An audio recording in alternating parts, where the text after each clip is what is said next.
The ring in his jacket. Ethan Whitaker had washed his hands twice and still didn't know what to do with them. The restroom at Mirabelle was too clean, too quiet, too softly lit. Pale stone counters, brass fixtures, cloth towels folded in a basket beside the sink.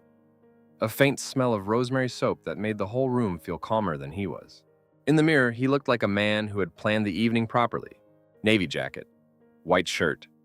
No tie, because Claire had once said ties made nice men look like they were apologizing for something. His hair was combed back. His jaw was clean-shaven. Nothing was out of place except the small, square box inside his jacket pocket pressing against his chest every time he breathed. Outside, Clara was waiting at their table. Clara Bennett was Ethan's girlfriend of 6 months, a 32-year-old academic English instructor with dark brown hair, thin-framed glasses, and a quiet caution that had made him want to move both carefully and too fast. She was sitting 20 feet away with her water glass near her right hand, trusting him enough to let him step away from the table, trusting him enough not to ask why he had been so distracted all through dinner. She did not know that the man about to ask her to marry him had once followed her home before she knew his last name. Ethan turned off the faucet. A drop of water slid from his wrist into the cuff of his shirt. He stared at the small, dark spot as if it gave him something useful to fix. Dry the cuff, return to the table. Wait for the server to bring dessert. Let the champagne arrive. Take out the ring. He had solved harder problems with less hesitation. Cybersecurity breaches at 2 in the morning, clients threatening to sue over mistakes they had made themselves. Payroll in the early years, when the company had almost collapsed under 1 bad contract and 3 late invoices. Ethan knew how to isolate damage. He knew how to identify risk. He knew how to make a plan and stand inside it until everyone else calmed down. But Clara was not a system. Clara was not a client. Claire was sitting outside with her hands folded in her lap, believing their beginning had been awkward, lucky, and sweet. Ethan dried his hands with one of the cloth towels. Then he took another towel and dried them again. 6 months earlier, he had not been thinking about marriage. He had not even been thinking about love. He had been thinking about Greek yogurt, coffee filters, and whether the new client in Seattle was going to be worth the trouble.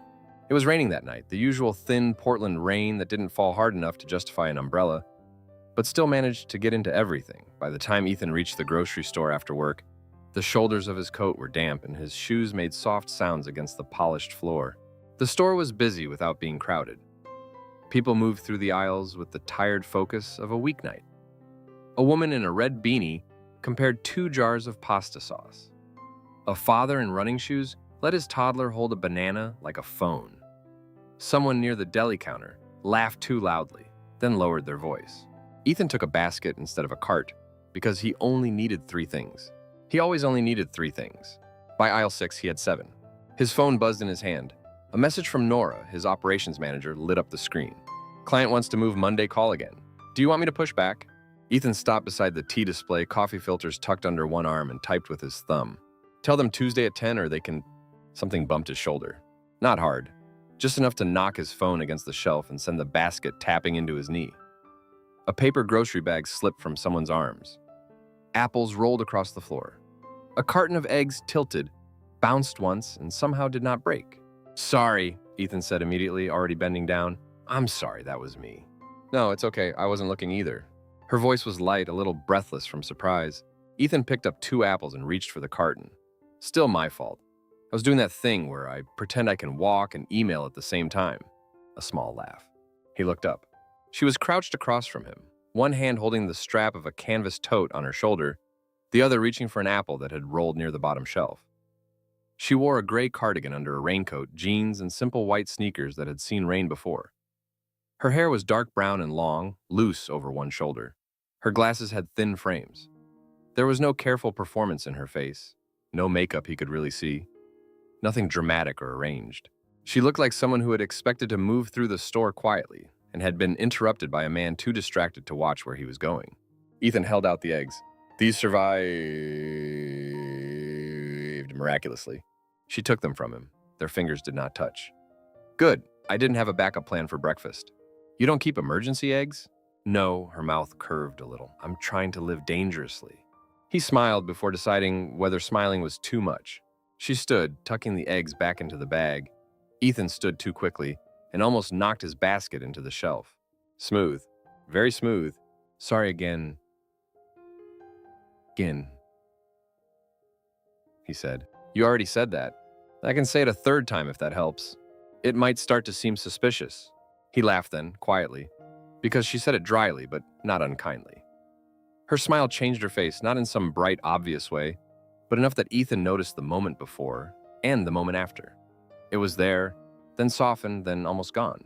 A man reached between them for a box of chamomile tea, forcing Ethan to step back. The moment thinned into ordinary grocery store movement. She adjusted the paper bag in her arms. Have a good night. You too. She turned and walked toward the end of the aisle. Ethan watched her go for 2 seconds before telling himself not to be strange. He looked down at his basket. Coffee filters, yogurt, bananas, pasta he didn't remember picking up. A jar of mustard he definitely didn't need. His phone was still in his hand, the message half written. He should have asked her name. The thought came clearly without drama. Then another came right after it.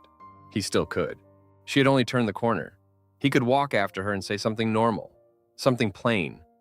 Hey, I know this is random, but would you want to get coffee sometime? Or maybe that was too direct. Maybe he should say he was sorry again first. No, he had already apologized twice. A third time would make him sound like he had damaged more than a carton of eggs. He stood beside the tea, holding his phone, building and rejecting sentences like a man drafting contract language. This was ridiculous. He was 37 years old. He had built a company from a spare bedroom and 2 clients. He had negotiated with executives who tried to talk down to him until they realized they needed him more than he needed them. He could ask one woman for her name, except she was not one woman. That was the problem, though he would not have said it that way then. She had already become something else in the space of 4 minutes, and some part of him knew that was too much. Too fast. Too strange to put in front of a person who had only made a joke about eggs. He put the coffee filters into the basket, took them out, put them back. Across the store, he caught a glimpse of her near produce, standing under the bright lights, looking at a bag of lemons. She was real there too. Not someone his mind had invented between apology and silence. Her raincoat sleeve had ridden up, showing a thin silver watch on her wrist. Go ask. He took 1 step. An older woman edged past him with a cart, and he stepped aside. By the time he looked again, the woman from aisle 6 had turned toward the registers. Ethan followed at a distance that could still be called accidental. At checkout, 2 lanes were open. She chose the left one, behind a man buying frozen pizzas and a bouquet of flowers. Ethan stopped near a display of reusable bags and pretended to read the print on one. Portland is for people who bring their own bags. He read it 3 times. Ask now. He shifted the basket to his other hand. The carton of yogurt pressed cold against his wrist through the plastic.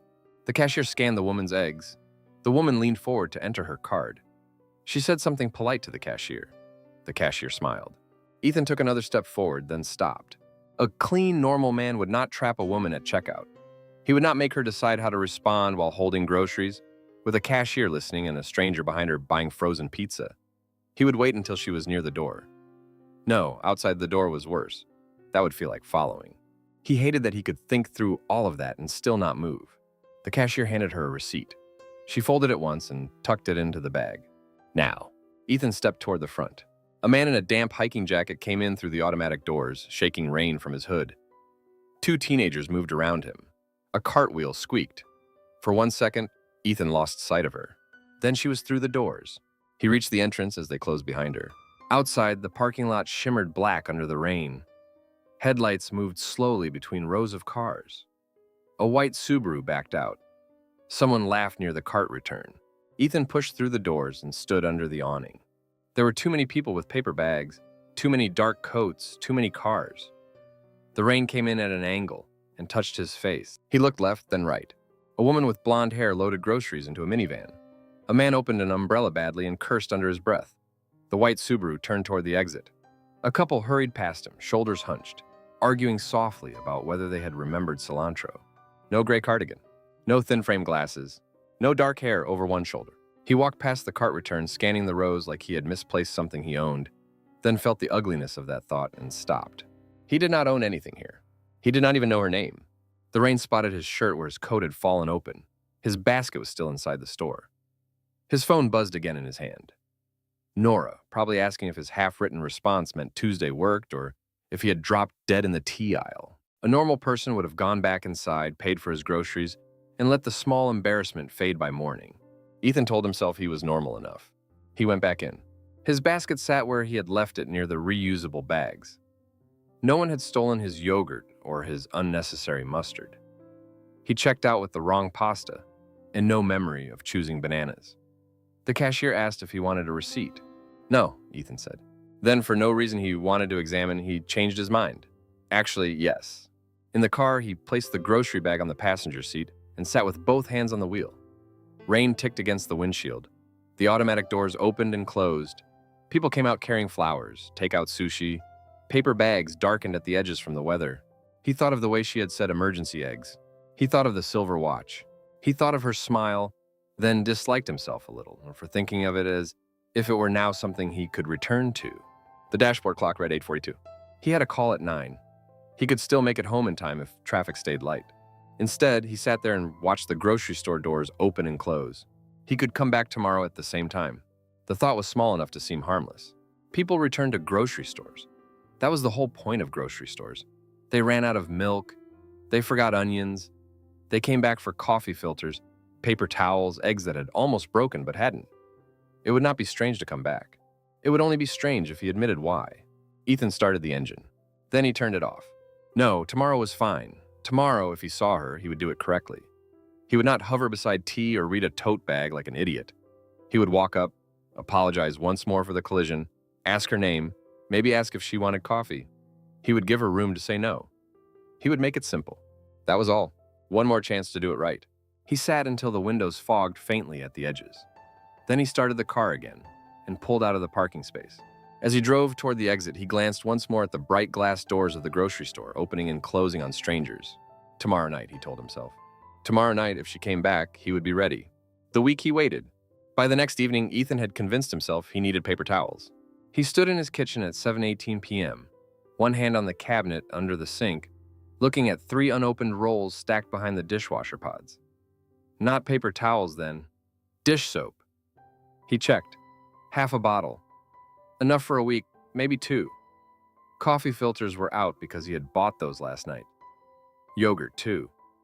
Bananas were browning in the bowl by the window, though he had no memory of deciding he wanted bananas in the first place. He closed the cabinet. The apartment was quiet around him. Too quiet in the way it always was after work, when the day stopped giving him things to answer. His laptop sat open on the dining table, a spreadsheet on the screen, 6 unread emails in the corner. The view beyond the windows was gray-blue and wet, the city softened by rain and early evening. He told himself he was not going back because of her. He was going back because he had forgotten olive oil. That was true enough. There was always some version of true enough if a man wanted one. 11. Ethan parked in the same lot as the night before. The grocery store glowed against the rain, bright and ordinary, automatic doors opening for people who had no idea they were walking into the one place he had thought about all day. He sat in the car a moment longer than necessary, listening to the wipers drag water across the windshield. If she was there, he would be normal. That was the word he kept using with himself. Normal. He would not hover. He would not stare. He would not turn one accidental meeting into a performance. He would walk up, apologize for last night, ask her name, maybe ask if she wanted coffee. If she looked uncomfortable, he would stop. If she said no, he would leave it alone. He had rehearsed the shape of it, not the exact words. Exact words would make it worse. Inside, the store smelled like wet coats, roasted chicken, and citrus. Ethan picked up a basket, then put it back and took a cart, then felt ridiculous and returned to the basket. He walked to aisle 6 first, as if the store had rearranged itself around one memory. Tea, honey, coffee filters. No, Clara. He had not known her name then, but in his head she had already become the woman from aisle 6. That was worse, probably. Turning her into a phrase, a place, a thing he could return to. Ethan chose olive oil, though he had 2 bottles at home. He moved slowly through the store. Produce, dairy, bread. He checked the end caps, the registers, the small floral section near the entrance. He tried to look like a man comparing prices, a man deciding between brands of oatmeal, a man with a normal grocery list and no private weather inside him. 38 he paid for olive oil, oranges, and a box of crackers he would not open for months. She did not come. In the car, he placed the bag on the passenger seat and sat there until the lot emptied by a few cars. He did not know what he had expected. Portland had hundreds of grocery stores. People had lives. They did not return to the same aisle at the same hour because a stranger had failed to ask their name. He drove home. The next night, he went back for laundry detergent. On Thursday, he went for coffee beans. On Friday, he bought a bunch of cilantro, though he did not cook anything that needed it. Each time, he made the errand real enough to survive inspection. He never went into the store empty-handed. He never stood still too long in one place. He answered work messages by the T display. He took client calls in the parking lot before going in. He let other shoppers pass him and tried not to look at every woman with dark hair. By the fourth night, the cashier with the nose ring recognized him. "Back again," she said, dragging a bag of coffee across the scanner. Ethan looked up from his phone. "Yeah, forgot a few things this week." "Must be a lot of things." There was no accusation in her voice. She was maybe 22, bored, tired, amused by whatever patterns emerged under fluorescent lights. Ethan gave a short laugh. "Apparently. You want a bag?" "No, I've got it." He did not have it. He had left the reusable bag in the car. He carried the coffee beans out under his arm like that had been the plan. In the parking lot, rain had stopped for once. The pavement held the light in broken patches. He stood by his car and looked back at the store. The thing about waiting was that it let a person pretend he was not acting. Waiting felt passive, almost innocent. He was not calling her. He was not bothering her. He was not asking anyone about her. He was only going to a public place where anyone could go. But by Friday night, even that explanation had begun to thin. He had been coming at the same time to the same store for a woman who had no idea he was doing it. He unlocked his car, then locked it again by accident. The horn gave a small, embarrassed chirp. A man loading groceries nearby glanced over. Ethan got in and shut the door. Saturday arrived with a hard, clean rain in the morning and a pale, dry evening that made the city look briefly forgiven. Ethan worked until 4, not because he needed to, but because stopping earlier would leave too much space for the thing he was not naming. He reviewed a security audit, replied to emails, rewrote one paragraph in a proposal 3 times. At 6:30, he changed his shirt, then changed it again because the first one looked like he had chosen it. 55, he parked 2 rows farther away than usual. He told himself that was healthier. Inside, the store was busier than it had been all week. Saturday shoppers moved more slowly, less apologetically. Couples negotiated dinner plans. A woman in yoga pants talked on speakerphone near the avocados. 2 boys in soccer uniforms argued over cereal. Ethan picked up a basket. He did not go straight to aisle 6. That had begun to feel too obvious, though obvious to whom he could not have said. He started in produce. Apples, lemons, a bag of arugula. He placed each item in the basket with the care of someone building evidence that he belonged there. 19, he saw her. She was near the refrigerated section, reaching for a carton of eggs. For a second, Ethan did not move at all.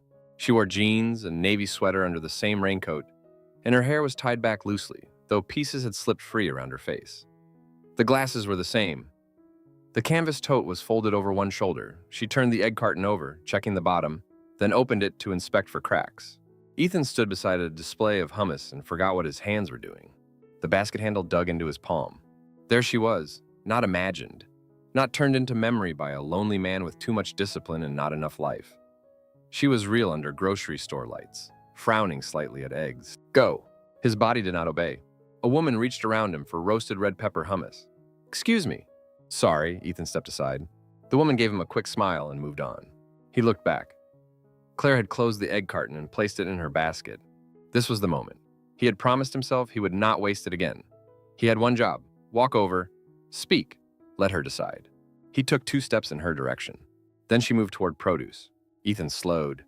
If he approached too quickly, it would look like he had been watching her. He had been watching her. But she did not need to know that. No, that was wrong. That was the first wrong thought. Clean and quick and practical, the kind of thought he usually trusted. He stopped near a stack of onions. She chose lemons again. 3 this time. She weighed them in her hand as if the difference mattered. He could say something about emergency eggs. Too cute, too obviously remembered. He could say, "Hey, I think we ran into each other the other night." True, but strange after a week. He could pretend to bump into her again. No, absolutely not. He picked up an onion and put it down. Clara moved to the bread aisle. Ethan followed, keeping half an aisle between them. He hated the word "followed" the moment it entered his mind. He replaced it with "drifted." He drifted after her. He happened to need bread.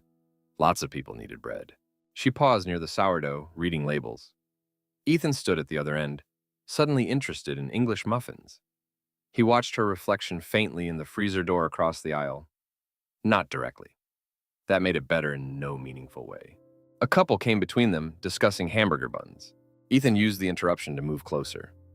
Clara turned, and for a second he thought she might look at him. His mouth went dry.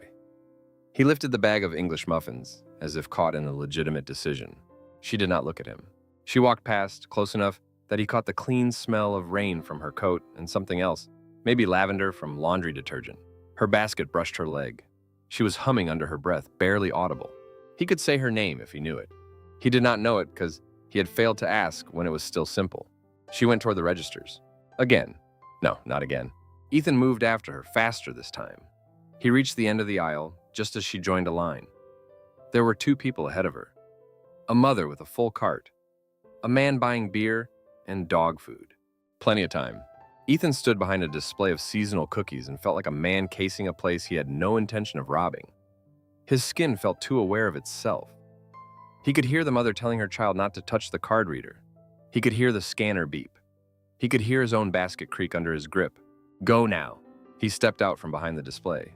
Clara shifted her basket to her other hand and glanced toward the magazine rack. Ethan stopped again. The line moved. She was at the cashier now. The cashier with the nose ring, the one who had recognized him the night before, scanned the eggs. Ethan imagined walking up beside Clara in front of the cashier and saying, "Hi, I'm the man who knocked into you on Tuesday and has thought about you every day since." He stayed where he was. The cashier handed Clara the receipt. The same moment as before. The same narrowing of time. Clara took the bag and walked toward the doors. Ethan did not follow immediately. He paid for whatever was in his basket because leaving it behind twice felt like evidence. The cashier scanned arugula, lemons, English muffins, onions. "Big cooking night," she said. "What?" She looked at the items, just guessing. "Oh yeah, something like that. You want a receipt?" "Yes." He said it too quickly. By the time he stepped outside, Clara was crossing the parking lot. She walked without hurry, paper bag in one arm, tote on the other shoulder. Ethan stood under the awning, the receipt curled in his hand. This was where a better man would let it end. He knew that. He could feel the shape of that better man. Disappointed, embarrassed, maybe regretful, but decent enough to accept that a missed chance was not a crisis.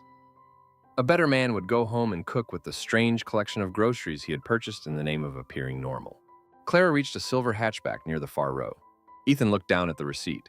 8:31 p.m. She opened the driver's door, set the paper bag inside, and pushed her hair back before getting in. Ethan walked to his car. Not quickly. Not in a way that would draw attention. That made it worse somehow, the carefulness of it. He sat behind the wheel and told himself he was only going to see which direction she turned, that was all. Not where she lived, not anything like that. Just whether she was local, whether this was her regular store, a piece of harmless context. Her taillights came on. Ethan started his car.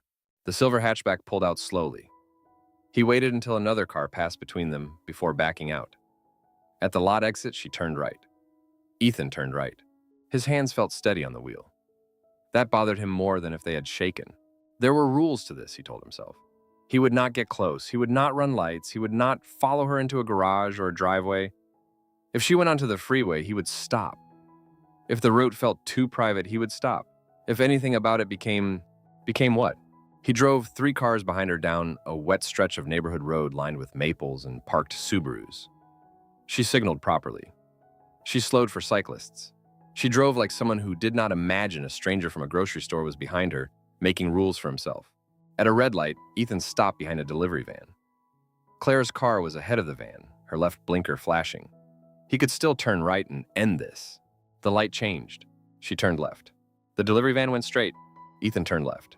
His phone rang through the car speakers, startling him. Nora. He let it ring twice, then declined the call. A text appeared a few seconds later. Not urgent. Monday client being annoying again? Ethan did not answer.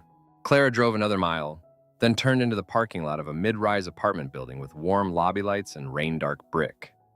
Not downtown expensive, but not cheap either. A clean, quiet building with planters by the entrance and covered bike racks along one side. Ethan drove past without turning in. He made it half a block before pulling to the curb. In the rearview mirror, he could see the entrance at an angle. Clara had parked near the side. She got out, took her grocery bag, locked the car, and walked toward the lobby. For one brief moment, she paused under the awning to adjust the tote on her shoulder. Then she went inside. The lobby door closed behind her. Ethan sat at the curb with the engine running. He had not spoken to her. He had not touched her. He had not even gotten out of the car. Still, something in the evening had crossed a line and stayed crossed. A cyclist went by with a blinking red light attached to his backpack. A bus hissed at the stop farther down. In the apartment building lobby, someone came down to collect a food delivery. Clara did not reappear. Ethan put the car in drive. Home, he told himself. He drove home. He did not remember the route clearly afterward, only the pattern of windshield wipers and the sense that the city had become too detailed. Street signs, crosswalks, lobby lights, parking spaces. Information everywhere, waiting to be collected. At home, he placed the groceries on the counter and left them there. The arugula wilted slowly in its plastic box. He opened his laptop, answered Nora, reviewed the client message, and wrote 3 versions of a reply before sending the shortest one. Then he searched the apartment building. Not the unit, not her name, just the building. He told himself it was curiosity, the same way a person might look up a restaurant after walking past it. The building had a website, floor plans, amenities, pet policy. A photo of the lobby where Clara had disappeared. Ethan closed the browser, then opened it again. He did not sleep well. 40 the next morning, he was dressed. Sunday in Portland was pale and cold. The streets washed clean from the night before.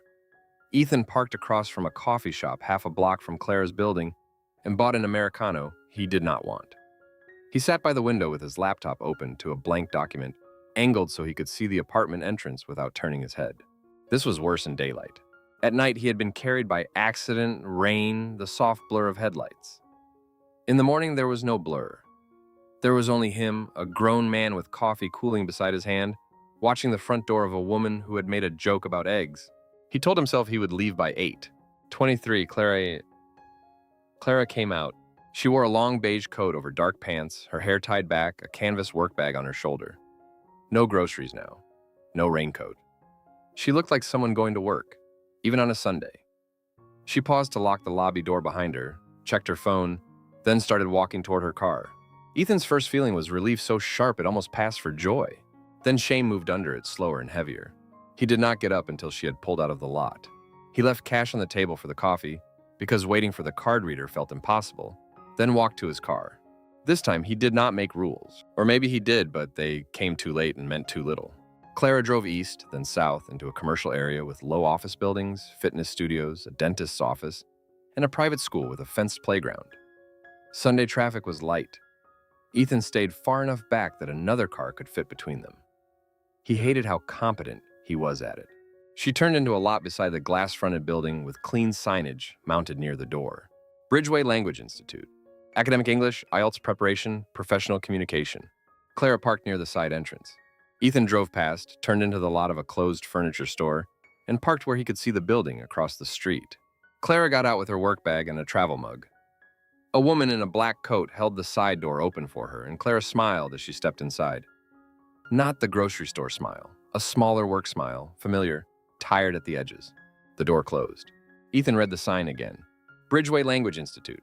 Academic English, IELTS preparation, professional communication. For the first time since aisle 6, there was a practical path in front of him. That should have made him feel better. Instead, he sat in the car with both hands resting on the wheel, looking at the place where Clara had vanished into her real life. Her work, her schedule, her name probably, somewhere on a staff page. A way to contact her that would not require chance. The coffee from the shop had gone sour in his mouth. His phone buzzed. Nora again, this time just a thumbs up to his reply from last night. He did not answer. Across the street, a man in running shorts jogged past the Language Institute and disappeared around the corner. A delivery truck stopped near the curb. The city went on doing Sunday morning without caring what Ethan had just made possible. He opened his phone, closed it, opened it again. The Institute's website loaded quickly. Clean layout, blue and white. Programs, test preparation. Evening classes, instructor profiles. He did not click yet. He looked up once more at the glass doors. From Clara's side, he was still no one. A clumsy man in a grocery aisle. Maybe not even that anymore. Maybe she had forgotten him already. From his side, he now knew where she bought eggs, where she lived, and where she worked. The imbalance sat in the car with him, quiet and undeniable. Ethan put the phone face down on the passenger seat. For a few seconds, he did nothing. Then he picked it up again and clicked programs. The page opened to placement assessments, private coaching, and adult evening classes. Ethan read the options once. Then again, more carefully. By the time he drove away, he had not signed up for anything. Not yet. But the route had appeared, and that was almost worse than deciding. At the next red light, he looked back through the rearview mirror, even though the building was already out of sight. A wrong thing, he thought, could still lead somewhere good. He did not like the thought. He liked even less how quickly it had offered itself. The student who didn't need lessons. Ethan parked across the street from Bridgeway Language Institute for 7 minutes before he got out of the car. He had already filled out the online inquiry form the night before. Name, email, phone number, learning goals. He had written, "I need to improve my spoken English for international client meetings," then deleted international because it sounded too specific, then put it back because too vague, was also a kind of lie that looked like a lie. The whole thing had taken him 22 minutes, longer than it had taken him to sign a lease on his first office. Now, in the gray light of Monday afternoon, the building looked less like a path and more like a place where actual people did actual work. Glass front, blue and white sign, a row of small plants along the inside windowsill. A flyer taped near the entrance announced evening IELTS workshops in neat block letters. He had found Claire's profile on the website. Clara Bennett, academic English instructor, IELTS preparation, professional communication. The photo was small and polite. Claire in a cream sweater, glasses on, smiling like someone had asked her to look friendly but not too friendly. Ethan had looked at it for too long the night before, then shut his laptop with more force than necessary. Now he opened the car door.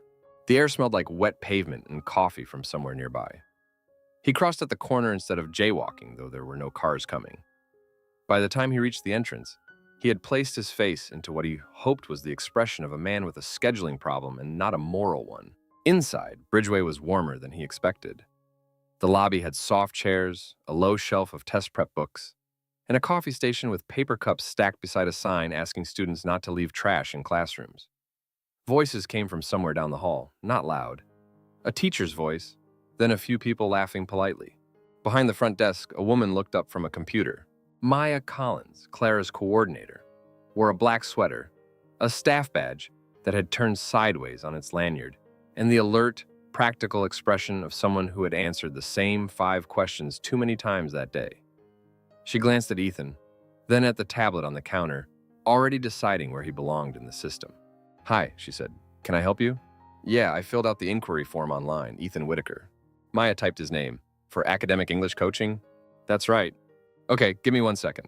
She clicked twice, frowned slightly at the screen, then nodded. "Speaking support for professional communication and client meetings?" "Yeah, mostly speaking, presentations, calls." "Oh, got it." She looked at him more directly. "Are you looking for general fluency, accent reduction, test prep, business communication?" The list came too quickly. Ethan had prepared for this and still felt a small catch of irritation at being asked to be precise about a false need. "Business communication," he said. "Maybe fluency." Maya's fingers weighted over the keyboard. "Maybe?" He gave a small laugh. "I guess I know what I mean when I hear myself talk. I'm not sure what category it goes in." That sounded plausible, maybe even humble. Maya accepted it with the faintest shrug. "That's what placement is for." She handed him a clipboard with a short intake form, then pointed to a row of chairs along the wall. "Fill this out and we'll do a quick evaluation. It's usually about 20 minutes. After that, we can recommend online or in-person options depending on your level and schedule." "Sure." He took the clipboard. The questions were simple and therefore harder to answer. English. He paused, then wrote English. There was no way around that without making the lie absurd. Other languages studied French, some German. Highest education completed, graduate degree. Purpose of study, professional communication. He kept his handwriting slightly looser than usual, as if a person lying about English fluency might also be careless with forms. The thought annoyed him. He wrote the last answer normally. A door opened down the hall. Ethan looked up before he could stop himself. Not Clara. A young man in a hoodie came out with a notebook in one hand and earbuds looped around his neck. He thanked someone behind him, then passed through the lobby without looking at Ethan. Maya took the clipboard when he returned it. "Thanks. You can have a seat. Clara should be out in a minute." Clara. Hearing her name spoken casually by someone who worked with her made Ethan feel as if he had stepped into a room where he had no right to know the furniture. "Great," he said. Maya glanced at him, maybe because his voice had changed by half an inch. "Do you need water?" "No, I'm good, thanks." He sat. On the wall across from him, framed certificates hung in a tidy line. TESOL, Cambridge Assessment Training. IELTS Examiner Workshop. A poster showed smiling adult students holding notebooks in a classroom that looked nothing like the one behind the wall. Ethan read every word on the poster and retained none of it. A woman's voice came from the hall. Thanks, Daniel. Just email me the writing sample before Wednesday, okay? Ethan looked toward it. Clara stepped into the lobby carrying a folder against her chest and a travel mug in the other hand. Today she wore dark pants, ankle boots, and a blue sweater under a long cardigan. Her hair was pulled back more neatly than it had been at the grocery store. The glasses were the same. For 1 second, she was not looking at him. She was looking down at a page in her folder, her mouth slightly tightened in concentration. Then Maya said, "Clara, this is Ethan Whitaker, new placement." Clara looked up. He saw the moment she recognized him, or half recognized him. Not certainty. A small pause. Her eyes moved over his face, polite first, then curious. "Hi," she said. "Hi." Ethan stood it too quickly, then had to decide whether to offer his hand. He did. "Ethan." "Clara." She shook his hand. Her grip was light but not limp, professional. Maya looked between them. "You two know each other?" "No," Claire said at the same time Ethan said, "Not really." Maya's eyebrows moved. Ethan forced a small smile. "We ran into each other at a grocery store last week. Literally, I mean. I knocked into her." Claire's expression cleared a little. "Aisle 6. Right." He let out a breath that might have passed for embarrassment. "The eggs survived." "They did." Maya looked mildly entertained, but not invested. "Okay, well, try not to injure each other during placement." Claire gave her a look. "Thanks, Maya." "Anytime." The exchange was small and ordinary. And because it was ordinary, Ethan felt worse. Clara had a workplace. Co-workers, jokes, a day that had already been happening before he entered it with his prepared reason. Clara gestured down the hall. "We can use room 3. He followed her. The hallway was narrow, with classrooms on one side and a bulletin board on the other. Flyers advertised conversation clubs, writing workshops, and mock speaking exams. Through one door, Ethan saw a whiteboard covered in sentence corrections. Through another, 2 students sat across from an instructor, repeating something about past perfect tense. Room 3 had a small round table, 2 chairs, a whiteboard, and a window looking onto the side parking lot. Clara set her folder down and took the chair nearest the wall. Ethan sat across from her. She opened the folder.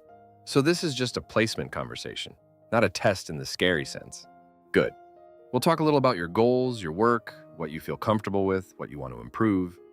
I may ask you to read something short or summarize something, nothing dramatic." "Sounds fine."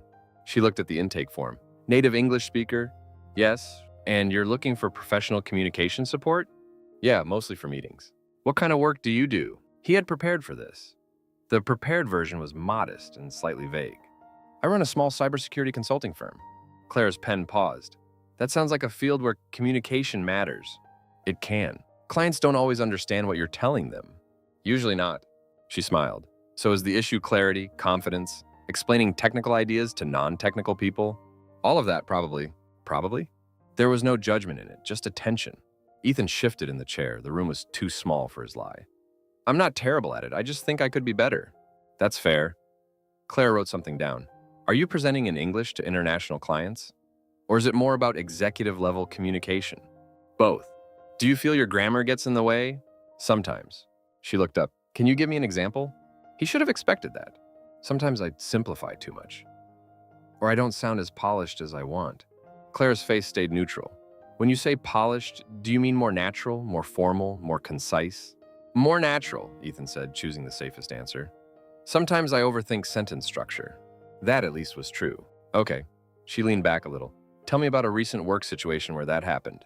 He let 3 seconds pass, as if searching for the words. "There was a client meeting last week," he said slowly. "They were asking about a breach response plan. I had to explain what steps we would take if their vendor access was compromised." Clara nodded for him to continue. "And I could explain the technical part, but I think I sounded stiff, maybe too technical." "What did you say?" Ethan gave the watered-down version. "I said we would look at access logs, isolate the account, check lateral movement, and update credentials." Clara's mouth curved, not quite a smile. "That doesn't sound like an English problem. That sounds like a cybersecurity problem." He laughed because it was expected. "Maybe. Try explaining it to me like I'm the client and I don't know any of those terms." He looked at her across the table. This was easier, too easy. "Okay," he said, then caught himself and slowed down. "If someone gets into one of your vendor accounts, the first thing we do is stop that account from being useful. Then we look at where it went, what it touched, and whether it opened any doors for someone else. After that, we clean up the access and make sure the same path can't be used again." Clara watched him for a second before writing something down. "What?" Ethan asked, then regretted it. "Nothing. That looked like something. It was an instructor look." Is that different from a regular look? Usually more annoying. He smiled despite himself. She glanced at the page. You explain well when you stop trying to sound like you're explaining. He did not know what to do with that, so he looked at the whiteboard. Someone had written, although, even though, despite in blue marker, and only half erased it. Clara continued, do you ever lose words in meetings or struggle with pronunciation? Sometimes with pronunciation, he said. Which words? Another simple question.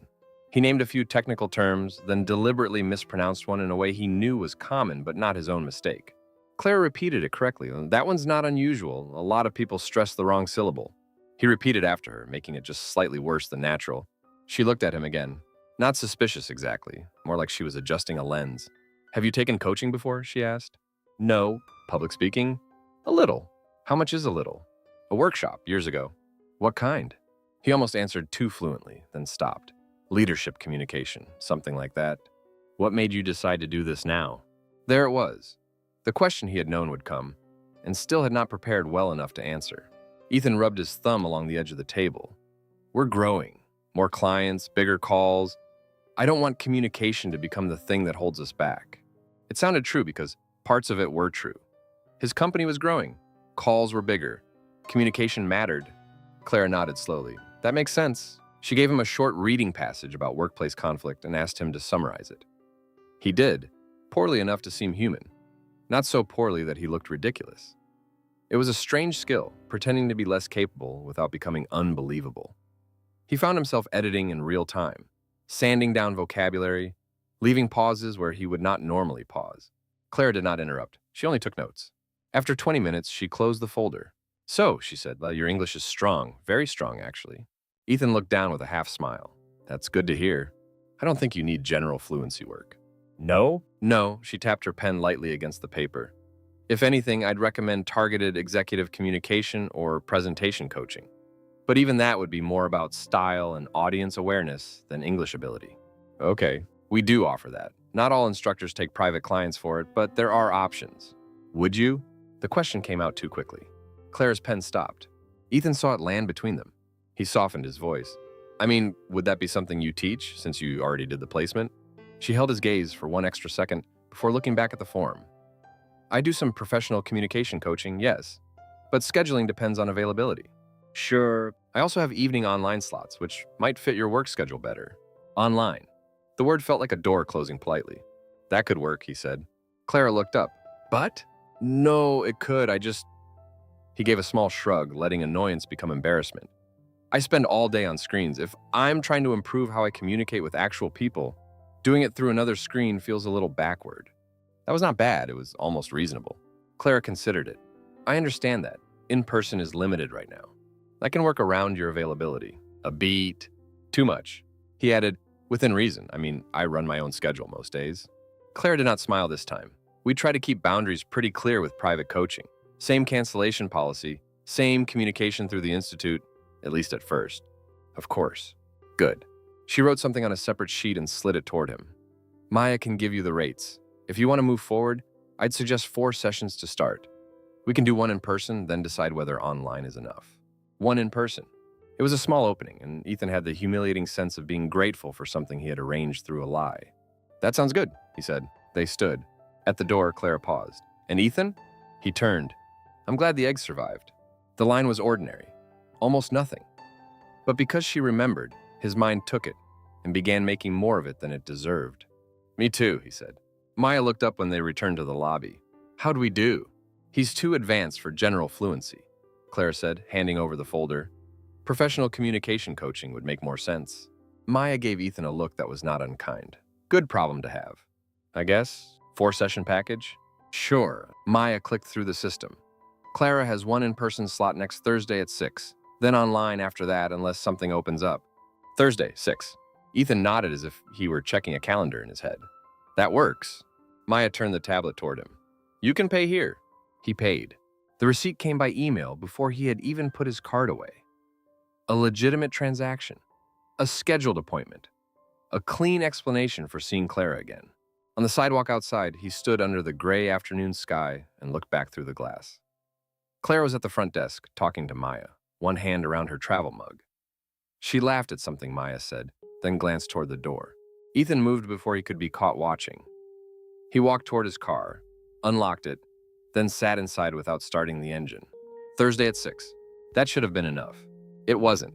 The first session was professional, contained, almost disappointingly useful. Clara had prepared slides on audience awareness, concise framing, and how to translate technical language into business risk. She did not flirt. She did not act cold either. She listened carefully, asked good questions, corrected him when he made an answer too complex. He tried to perform slight imperfection, but she kept pulling better answers out of him. "Don't make it smaller," she said at one point, after he had oversimplified an explanation. "Make it clearer." He looked at her. She was marking something on his worksheet, not looking at him, completely unaware that the sentence had gone somewhere in him it had no business going. After the hour ended, Clara stacked the papers and checked the time. "Maya will send you the next link, online, Tuesday at 7. "Right. You'll be fine with that?" He should have said yes. Instead, he said, "Can I ask you something?" She slid her pen into the folder. "About the session?" "Sort of." Her expression changed, not closed, but prepared. Ethan noticed and hated that he noticed. "I was wondering if we could talk through the learning plan over coffee. There are a few things I'm trying to figure out with my schedule and goals, and I think it might be easier than email." Claire did not answer immediately. Down the hall, someone laughed in another classroom. A chair scraped. Maya's voice carried faintly from the lobby, spelling someone's last name over the phone. Claire held the folder against her chest. "We can talk here for a few minutes." "Of course," Ethan nodded too quickly, and "that's fine. I don't usually meet students outside the institute." "Right, that makes sense." She looked at him, maybe expecting him to let it drop. He should have.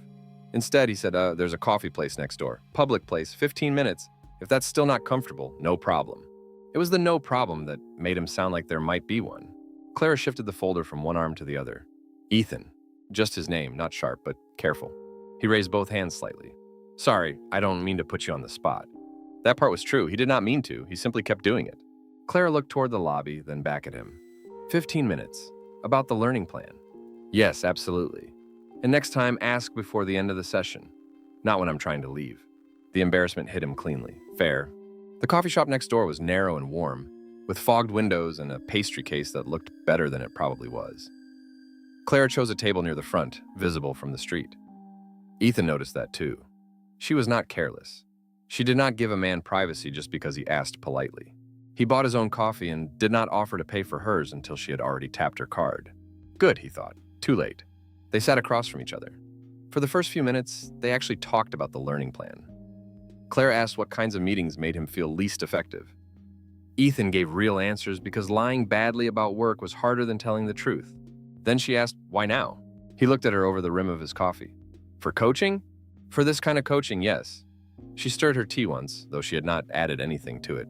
"You're clearly good at what you do. You don't seem especially uncomfortable speaking. And you're not struggling with English."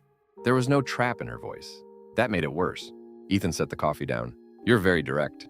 "I'm working." "Right. And you're paying for me to notice things."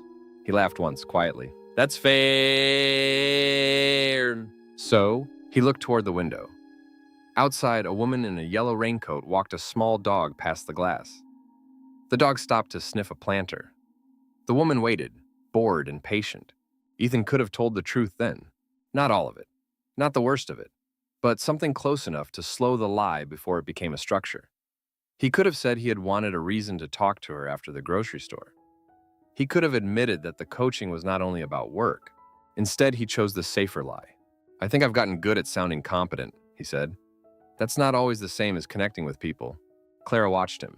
He kept his voice even. "My company is growing. I'm in more rooms where technical answers aren't enough. I don't want to be the guy who knows the solution but can't bring people with him." The answer was polished because it was partly true. Too polished, maybe. Clara looked down at her tea. "That makes sense," she said, but she did not say it quickly. Ethan leaned back a little, trying to loosen the moment. Was that an acceptable student answer? It was a very good answer. Good. I'm not sure it was the whole answer. He smiled because that was safer than freezing. "Do students usually give you the whole answer in the first week?" "No," she picked up her cup. "Usually they don't know the whole answer yet." She said it plainly, not as a challenge, not as wisdom. Just an instructor naming a pattern.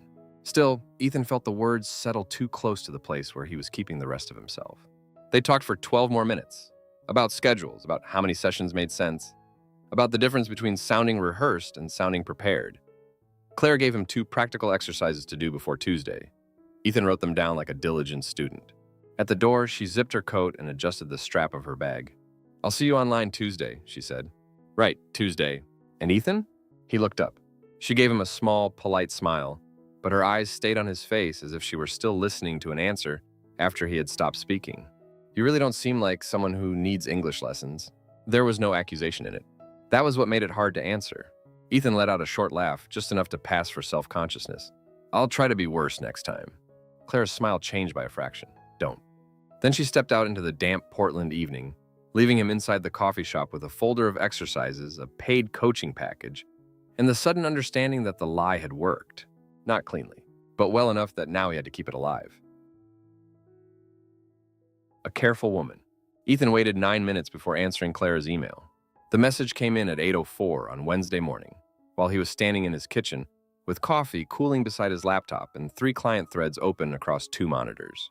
"Hi, Ethan. Attached are the notes from yesterday's session. For next week, please prepare a 2-minute explanation of a technical issue for a non-technical audience. Keep it conversational. Best, Clara." There was nothing personal in it.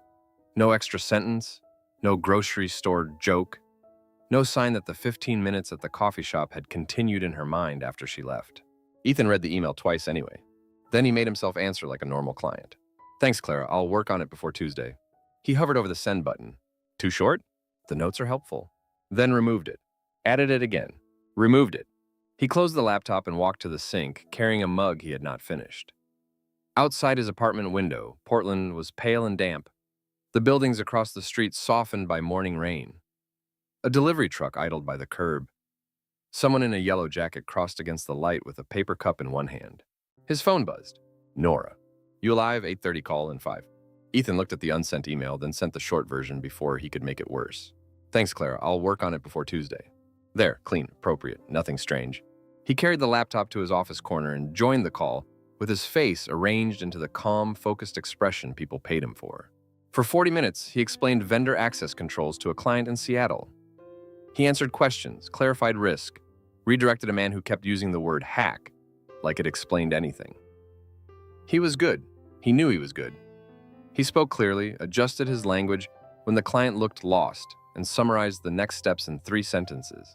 After the call, Nora messaged him privately. "Good job translating that mess." Ethan looked at the message and almost laughed. Clara would have said the same thing, but not like that. She would have said he was stronger when he stopped performing competence. She would have said it while looking at his notes instead of at him, as if attention were something she gave carefully because she knew it could be mistaken. He pushed back from the desk. The email remained answered. That should have been enough. It wasn't. By the time their next online session started Tuesday evening, Ethan had rewritten the 2-minute explanation 5 times and then intentionally made it worse. Clara appeared on the screen at exactly 7 o'clock, seated in what looked like a small office at Bridgeway. The wall behind her had a whiteboard calendar, a shelf of IELTS books, and a ceramic mug filled with pens. She wore a dark sweater and the same thin-framed glasses. Her hair was pinned back loosely, with one strand slipping near her cheek. "Hi, Ethan." "Hi. Can you hear me okay?" "Yeah, can you hear me?" "I can." She glanced at something off screen. "How was your week?" It was the kind of question that belonged at the beginning of a session, not a doorway to anything else. Still, Ethan had to stop himself from giving it weight. "Busy, fine. Yours?" "Also busy, fine."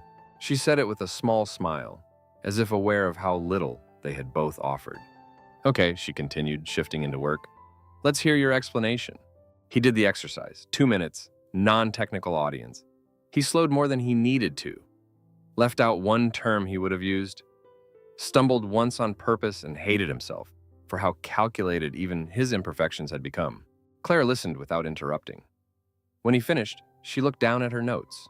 "What?" he asked. She looked back up. "You keep doing something? That sounds promising." "It's not terrible." She tapped her pen against the desk. "You're making yourself less precise because you think less precise sounds more natural." He sat back. "Is that not the goal?" "No, natural doesn't mean vague." "Good to know. You do this thing where you start with a strong sentence and then soften it until it almost disappears." Ethan looked at his own small square on the screen. He looked like a man being corrected by someone half his size through a laptop. "That sounds like a personality problem," he said. "It might be." Claire's mouth curved slightly. "But I'm only billing you for communication." He laughed.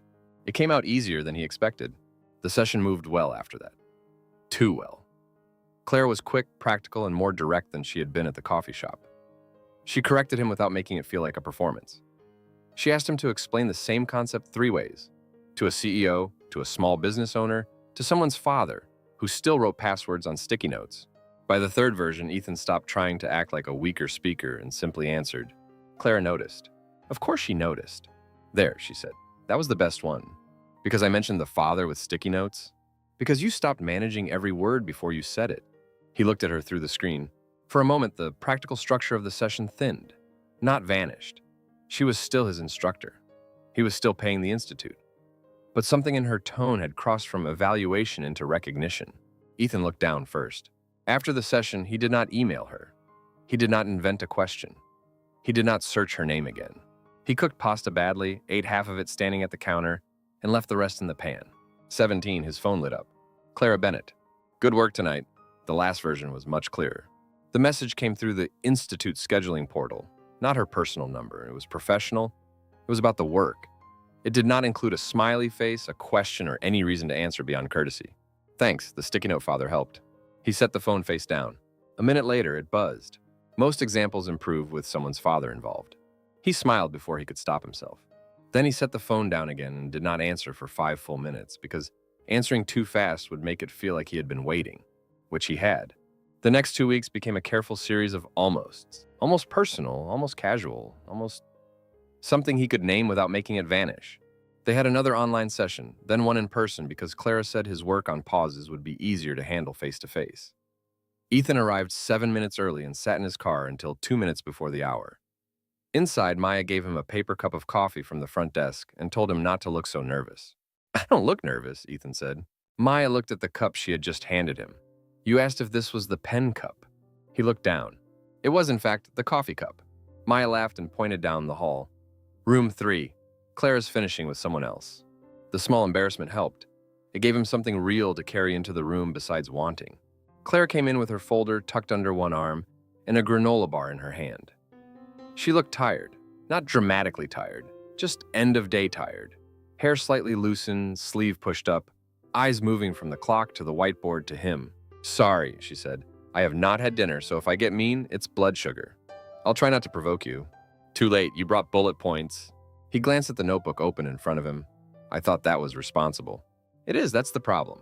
She sat across from him and unwrapped the granola bar. The gesture made her less distant, more human. Ethan had seen her in grocery store light, website photo light, office light, laptop light, but not like this. Hungry, faintly impatient, trying to do a job well while chewing quickly between sentences. They worked for most of the hour, actually worked. Claire made him stand at the whiteboard and explain a breach response plan as if he were talking to a client who had already lost patience. She interrupted him with question, pushed back, asked him to cut one paragraph down to one sentence. At one point he said, "You're tougher than you look." Claire capped her pen. That's usually true of people. He had no good answer to that. When the session ended, neither of them moved right away. Rain tapped softly against the narrow window. Down the hall, someone vacuumed the lobby, the machine bumping against furniture legs. Claire gathered the worksheets into a stack and aligned the edges twice. Do you do this all day? Ethan asked. Teach? Listen to people try to become better versions of themselves in public. She looked up, and that's a generous description. What's the less generous one? Listen to people avoid the thing they came in to fix. He laughed once. That sounds more accurate. It is. Their eyes met. The room became too quiet. Clara looked away first, toward the window. You've improved, though. Have I? Yes. When you're not trying to control the whole room before you speak. He should have let that pass. Instead, he said, is that your professional diagnosis? It's my professional observation. What's the difference? A diagnosis costs more. He smiled. She smiled too, but then the smile faded, as if she had remembered where they were. I should go, she said. Right. He closed his notebook. In the lobby, Maya was on the phone, turned slightly away. The front door reflected the two of them in the dark glass. Clara with her work bag over one shoulder, Ethan beside her with a folder he did not need, and a life that had begun arranging itself around these exits. Outside, the rain had eased into mist. There's a coffee place still open, Ethan said. Clara looked at him. He added quickly, not a learning plan ambush this time, just coffee. Her expression did not close, but it became careful. Ethan. I know. He looked down once, then back at her. You don't usually meet students outside the institute. I don't. I'm asking anyway. That came out too honest. Not polished, not strategic. Clara studied him for a moment.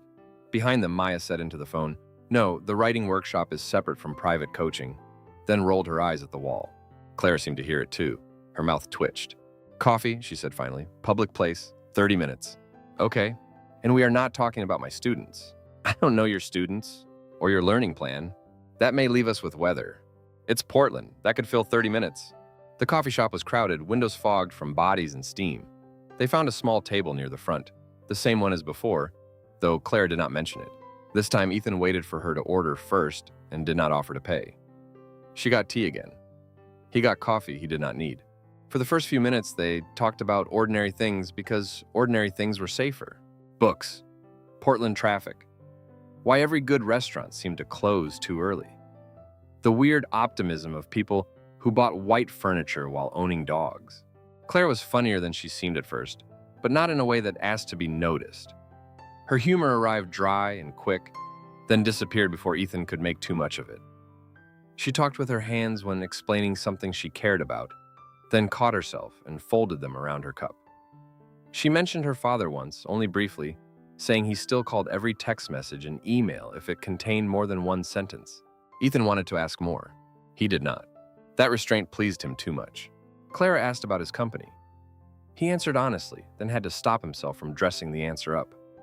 She did not seem impressed by scale or money. She was interested in people.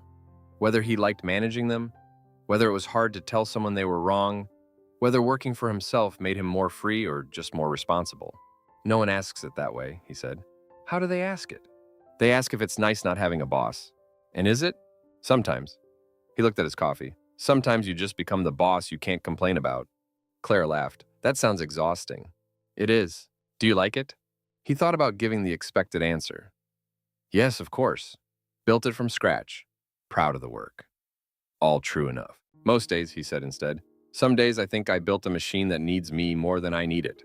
Claire's face softened a little, not with pity, with attention. That's a very founder thing to say. Is that bad? It's not surprising. Worse. She smiled into her tea. When the 30 minutes became 45, Clara noticed first. She looked at her phone and sat back. "I should go." "Yeah, sorry. You don't have to apologize for time passing. Feels safer to apologize anyway. That is also a founder thing."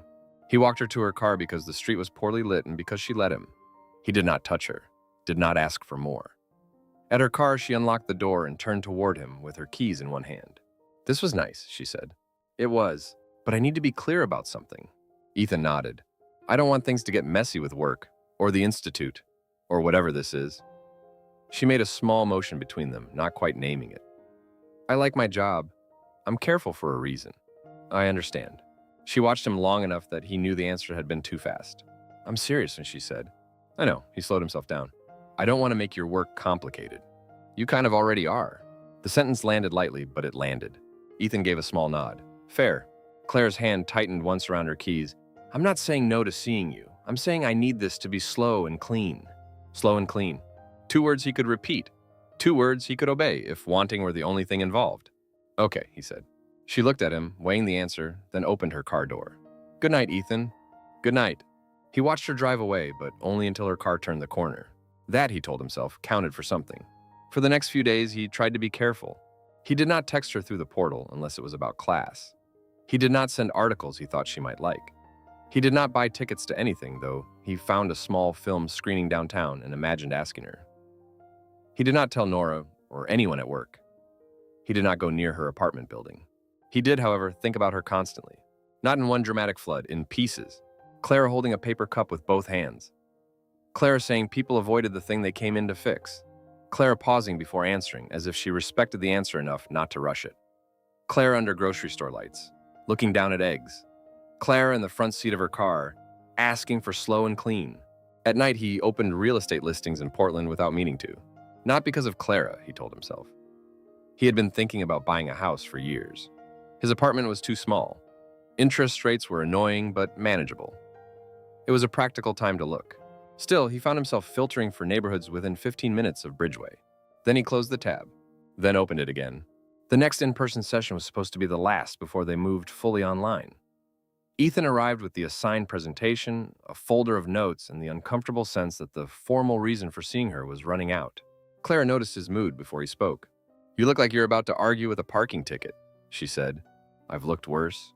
"I believe you." "The session was good. Too good." He delivered the presentation cleanly. Clara challenged him, made him revise the opening, asked him to speak without notes. He did. Afterward, she leaned back and gave him a look he could not read. "What? You don't need me for this." He looked down at the folder. "That's not true." "For the work, Ethan." He said nothing. Clara put the cap back on her pen. "You know what I mean." The vacuum from the lobby started again, then stopped. Somewhere outside, a car alarm chirped once. Ethan looked at the whiteboard instead of at her. "I still think the sessions help." "They might, but not in the way you originally said." He could feel the lie under the table between them. Not visible, not named. Still there, taking up space. "I like talking to you," he said. It was not the whole truth, but it was the nearest honest piece he could safely offer. Clara did not answer right away. Then she said, "I like talking to you too." The words were plain, almost reluctant.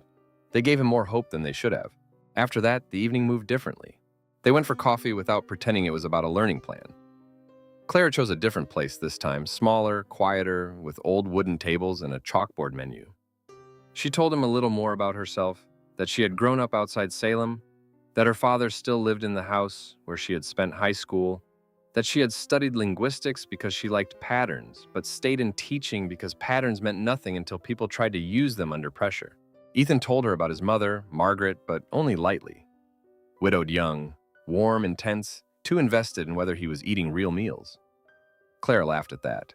"She sounds like she cares," Clara said. "She does, efficiently. That's one way to do it. What about your mom?" Clara's hand paused on the cup. Ethan noticed the pause and regretted the question before she answered. "She died when I was 23, Clara said. "I'm sorry." "Thanks." No more came after that. She looked out the window for a second, and Ethan did not ask anything else. The restraint cost him, which made it feel like the first decent thing he had done all week. Later, he drove her home because rain had come in hard and the rideshare estimate was ridiculous. Clara hesitated before accepting, then said yes with the condition that he not make it weird. "I'll do my best," he said. "That is not as reassuring as you think." His car was clean, too clean, maybe. He became aware of that once she was in it. No receipts, no gym bag, no loose jacket in the back. Just a charging cable, a pack of mints, and the faint smell of leather and coffee. Clara looked around. "This is very organized." "Is that a criticism?" "It's an observation." "That's what you say when it's a criticism." "No, when it's a criticism, I use my instructor voice." "You have different voices?" "Several. You've only earned 2. He laughed, and for a little while the drive was easy. Rain blurred the windshield. Clara gave directions, though he already knew the way. He followed them exactly, letting her tell him where to turn, where to slow down, where the curb cut came up too fast. Each instruction was a small correction to the earlier wrongness he carried and did not name. When they reached her building, he pulled into a legal spot by the curb, not the lot. He turned off the engine. For a few seconds, neither of them moved. The rain made a soft, constant sound on the roof. "Thanks for the ride," Clara said. "Of course." She unbuckled her seatbelt, then stopped with her hand on the door handle. Ethan could feel the moment open and tighten. He wanted to kiss her. The want was not sudden. It had been traveling with them since the coffee shop. Through the rain, through the small jokes, through the way she had trusted him enough to sit beside him in a quiet car outside her building. But wanting did not make the next step his. He turned slightly toward her. "Can I kiss you?" Clara looked at him. The question seemed to surprise her. Or maybe the fact that he had asked it did. Her hand stayed on the door handle. She looked down once, then back up at him. In the dim car light, her glasses caught a reflection from the street lamp. "Yeah," she said softly. "Okay." He leaned in slowly enough that she could change her mind. The kiss was brief, warmer than he expected, less graceful than he hoped. His shoulder bumped the seatbelt latch. Clara gave a small breath that might have been a laugh against his mouth, and that made him almost smile before the kiss ended. She looked down immediately, color rising in her face. "Well," she said. It was such a small, awkward word that Ethan loved it too quickly. "Yeah," he said. She opened the door. Cold rain air rushed into the car. "Good night." "Good night, Clara." She got out and hurried under the awning, one hand over her hair, though it did almost nothing. At the lobby door, she turned back once. Not dramatically, just enough to lift a hand before going inside. Ethan sat there after the door closed. This time, he did not feel like a man watching from outside. This time, she had told him where to turn. She had sat beside him. She had said yes. He drove home with the heat too high and the radio off. For the next 2 days, Clara was quieter. Not gone, not cold, just slower. He sent one message the next morning through the number she had finally given him after coffee. Not the Institute portal. Had a good time last night. Hope your morning isn't too brutal. She answered 3 hours later. It's fine. Long day. Hope yours is okay. No mention of the kiss. He told himself not to overread it. Then he overread it for the rest of the afternoon. On Thursday, she canceled their online session because of a schedule conflict at the Institute. Professional, apologetic, brief. On Friday, he asked if she wanted coffee that weekend. She did not answer until Saturday morning. Maybe Sunday afternoon, I'll let you know. Maybe. He stared at the word as if it might open if he looked long enough. Sunday came with bright cold air and thin sunlight. Clara finally texted at noon. I can do coffee at 3 if that still works. It did, of course it did. They met at a cafe near Laurelhurst Park. Neutral ground. Busy enough to feel safe and quiet enough to talk. Clara arrived in a wool coat and no makeup, her hair loose around her shoulders. She looked tired. Ethan stood when she approached the table. You don't have to do that, she said. I know. She sat across from him. But you're going to anyway? Probably. She smiled a little, then looked at the menu board over his shoulder. The conversation was slower than before. Not bad, not broken, but careful in a new way. They talked about work, about a book Claire had abandoned because the narrator annoyed her, about Ethan's company hiring a new analyst who had used synergy in an interview without irony. He waited for the ease to return. It did, briefly, then left again. Finally, Clara set her cup down and looked at him. Can I ask you something? Yes. Why are you so sure? The question did not sound like an attack. That was the problem with Clara. Her hardest questions often arrived gently, making it impossible to defend against them without looking foolish. Ethan tried to smile. About what? Me. He looked at her. She pulled one sleeve down over her wrist, then seemed to notice the gesture and stopped. You look at me sometimes like you already know where this is going. I don't mean to. I'm not saying you mean to. A bus sighed at the curb outside. The cafe door opened, letting in cold air and 2 women talking about parking. Ethan wrapped both hands around his cup. I like you. I know. A lot. I know that too. He gave a short, helpless laugh. You're making this hard to answer. I'm not trying to. She looked down at the table, then back at him. It's just, sometimes it feels like you decided who I was before I got to be myself. The words were not sharp. They were worse than sharp. They were careful. Ethan did not answer right away. He could have denied it, not angrily. Just enough to smooth the moment. He could have said she was wrong, that he was only interested, that he respected her pace, that he was not pushing. All of those things had pieces of truth in them. But there was also the grocery store, the week, the car, the building, the website, the placement form, the way he had taken fragments of her and built a future around them before she had offered him anything close to permission. Clara watched him, waiting. He chose the safest, honest answer. I don't want you to feel that way. Her face changed slightly. Not disappointed exactly, but not relieved. I didn't ask if you wanted me to feel it. Ethan looked down at the table. There it was again. The thing she did. Not unkind, not dramatic, just refusing to let a smoother sentence replace a harder one. You're right, he said. She waited. He added, I think I got ahead of myself. That's one way to say it. He winced. Clara softened a little at that, but only a little. I like you, Ethan. I do. I wouldn't be here if I didn't. Okay, but I need room. Okay, and I need you not to turn every nice moment into proof that we're already somewhere I haven't agreed to be. He heard it. He did. He nodded. I can do that, he said. Clara looked at him for a moment, as if she wanted to believe him and was measuring the cost of it. I hope so, she said. They stayed another 20 minutes. The conversation recovered, but not fully. It moved around the bruise instead of over it. When they left, Ethan walked her to her car, but did not reach for her hand. She noticed. He could tell she noticed, because her shoulders eased by half an inch. Thanks for coffee, she said. Thanks for coming. She gave him a small smile. That sounded very formal. I'm trying not to overcorrect. Noted. It almost became a joke. Almost. She got into her car and drove away. Ethan stood on the sidewalk until the cold made his ears hurt, then walked back to his own car. At home, the apartment looked exactly as he had left it. Laptop on the dining table, jacket over the back of a chair, a stack of mail he had sorted by urgency. The kind of quiet that used to make him feel in control. He opened his laptop. The real estate tab came up because he had not closed it properly the night before. Houses in Portland. Filters already set. 3 bedrooms. Parking. Within 20 minutes of Bridgeway. He stared at the listings At kitchens with white tile and fenced backyards and rooms, he had no reason to imagine Clara inside. His hand moved to the trackpad, then stopped. Slow and clean, she had said. Room, she had said. Ethan closed the tab. The screen went back to his email, full of solvable things. He sat there for a while, one hand resting on the closed space where the listings had been, feeling the shape of a life he had already started building without asking whether anyone else wanted to live in it. The first proposal. Margaret Whitaker opened the door before Ethan could knock. She must have been watching through the front window. He knew it from the speed of it, from the way the door swung open while his hand was still halfway raised, from the bright, nervous smile she had already put on and failed to make casual. She wore a cream cardigan over a blue blouse, pearl earrings too formal for a Sunday lunch, and the expectant look of a woman who had waited too many years for her son to bring someone home. Her eyes went first to Ethan, then to Clara beside him, and something in her face softened so quickly that Ethan almost wished she had taken a second longer. "Hi," Margaret said, then laughed at herself. "Sorry, I was trying not to hover." "You were hovering," Ethan said. "I was absolutely hovering." Clara smiled. The careful public smile she used when she wanted to be kind, but was still finding the shape of a room. She wore a dark green sweater and a black wool coat, her hair loose over one shoulder. In one hand, she held a small paper bag from a bakery because she had refused to come empty-handed. "Mrs. Whitaker, it's nice to meet you." "Oh, Margaret, please." Margaret stepped forward and hugged her before Ethan could tell whether Clara expected it.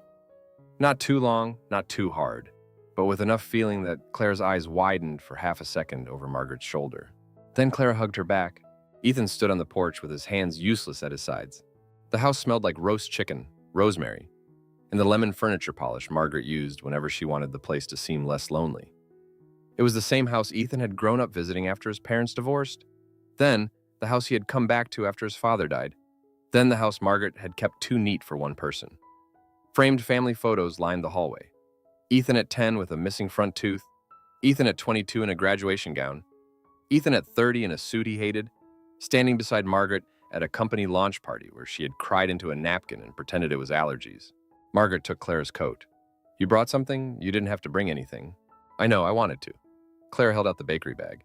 "It's just lemon bars. Ethan said you like lemon." Ethan looked at her. He had said that once, weeks ago, in the parking lot outside a coffee shop. Margaret's lemon thing. His mother making lemon bars for every school fundraiser because she didn't trust other people's frosting. Clara had remembered. Margaret looked into the bag as if Clara had brought something far more intimate than dessert. "Well, that's very thoughtful. Thank you." "It's nothing." "It is not nothing," Margaret said, already carrying it toward the kitchen. "Ethan never remembers dessert unless someone sends him a calendar invite." "That's not true," Ethan said. His mother looked back. "Now, name one dessert you brought me unprompted." He opened his mouth. Clara turned her face away, hiding a smile. "Exactly," Margaret said. Lunch was too warm and too easy. Margaret had set the dining table with cloth napkins and the good plates, though Ethan had told her 3 times not to make it a production. Clara noticed but did not tease. She complimented the chicken. She asked Margaret about the framed watercolor in the dining room. She listened when Margaret told the story of buying it at an art fair in Bend with Ethan's father back when they were still married but already speaking carefully around each other. Margaret did not tell that part. Ethan heard it anyway. Claire asked questions without pushing. Margaret answered more than she usually did with strangers. Ethan watched them from across the table and felt something in him loosen and tighten at the same time. This was possible. That was the dangerous thought. Not fantasy possible. Not someday, if everything aligned, if Clara wanted it, if he did not ruin it. It looked possible right there, in his mother's dining room, with Clara passing the salad bowl and Margaret asking whether her classes ran late and whether she had any family nearby. Clara did not shrink from the questions. She answered what she wanted to answer. She skipped what she did not. "My dad's still outside Salem," she said. "Same house, same garage full of things he says he's going to organize." Margaret laughed. "That's every man's garage. My father would call it a system." "Of course he would." Ethan watched Clara smile down at her plate. His mother saw him watching. That was the problem with Margaret. She could miss obvious things for years and then see one expression too clearly. After lunch, Clara helped carry plates to the kitchen despite Margaret's protests. Ethan stayed behind at the table a moment, gathering silverware slowly, listening to their voices overlap near the sink. "No, really, let me," Clara was saying. "You are a guest. I'm better as a guest if I have something to do." "Well, in that case, you can dry." Ethan stacks plates like he's building a server rack. "Efficiently," Ethan called. "Badly," Margaret called back. He brought the rest of the dishes in and found Clara holding a towel, laughing at something his mother had said. She looked comfortable enough to make him greedy. Not happy, greedy, as if the picture in front of him could be saved, enlarged, framed, made permanent before anyone changed their mind. When Clara went to the bathroom, Margaret caught Ethan by the pantry. "She's lovely," she whispered. "I know. No, I mean it. She's grounded. That's good for you." "Mom." "What? You need grounded." "She's not a vitamin." Margaret gave him a look. "Don't be sarcastic when I'm being sincere." He leaned back against the counter. "I'm glad you like her." "I more than like her." Margaret glanced toward the hallway, then lowered her voice even more. "Don't mess this up." The words were said with a mother's half smile, half warning. They should have been easy to dismiss. Ethan looked toward the hallway too. "I'm trying not to." Margaret touched his arm. Her hand was warm, dry, familiar. "Then don't wait forever just because you're afraid." He almost laughed. Afraid. If only she knew how much of his problem came from not waiting. But Margaret only saw the part of him she had been worrying over for years. The son who worked too much, came home to an apartment too quiet, dated casually, and ended things politely before anyone could ask for too much. She saw Clara and thought life had finally opened a door. She did not see the route Ethan had taken to get there. Clara returned from the hallway, and Margaret stepped back from him too quickly. "Everything okay?" Clara asked. "Perfect," Margaret said. "Oh, I was telling Ethan not to ruin dessert." Clara looked at Ethan. "Can you ruin lemon bars?" "He can if he cuts them," Margaret said.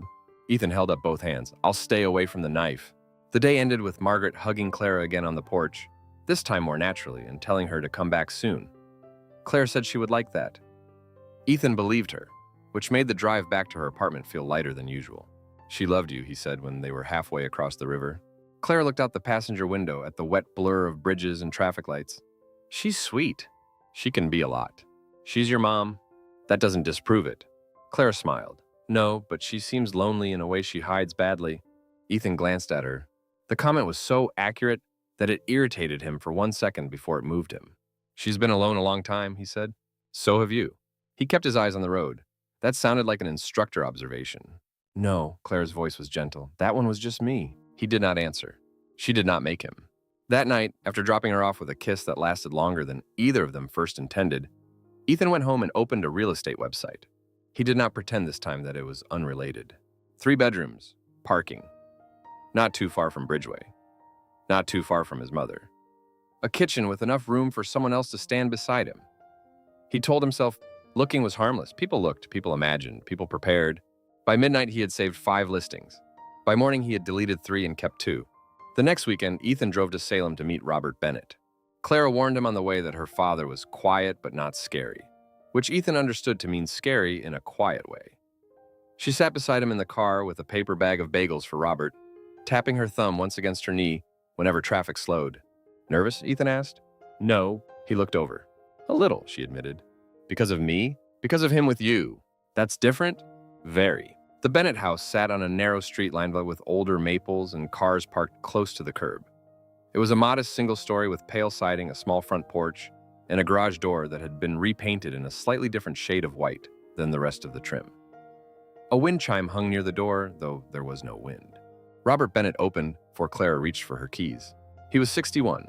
Clara's father, a white American man with a weathered face, gray hair cut short, and hands rough enough that Ethan noticed them before he noticed the way Robert studied him. He wore a flannel shirt with the sleeves rolled once and held the door like a man willing to be polite but not impressed. "Hey, Dad," Clara said. Robert's face changed for her. Not dramatically, a softening around the eyes, a quick check of her coat, her hair, whether she looked tired. "Hey, kiddo." He kissed the side of her head, then looked at Ethan. "You must be Ethan." "Yes, sir." Ethan offered his hand.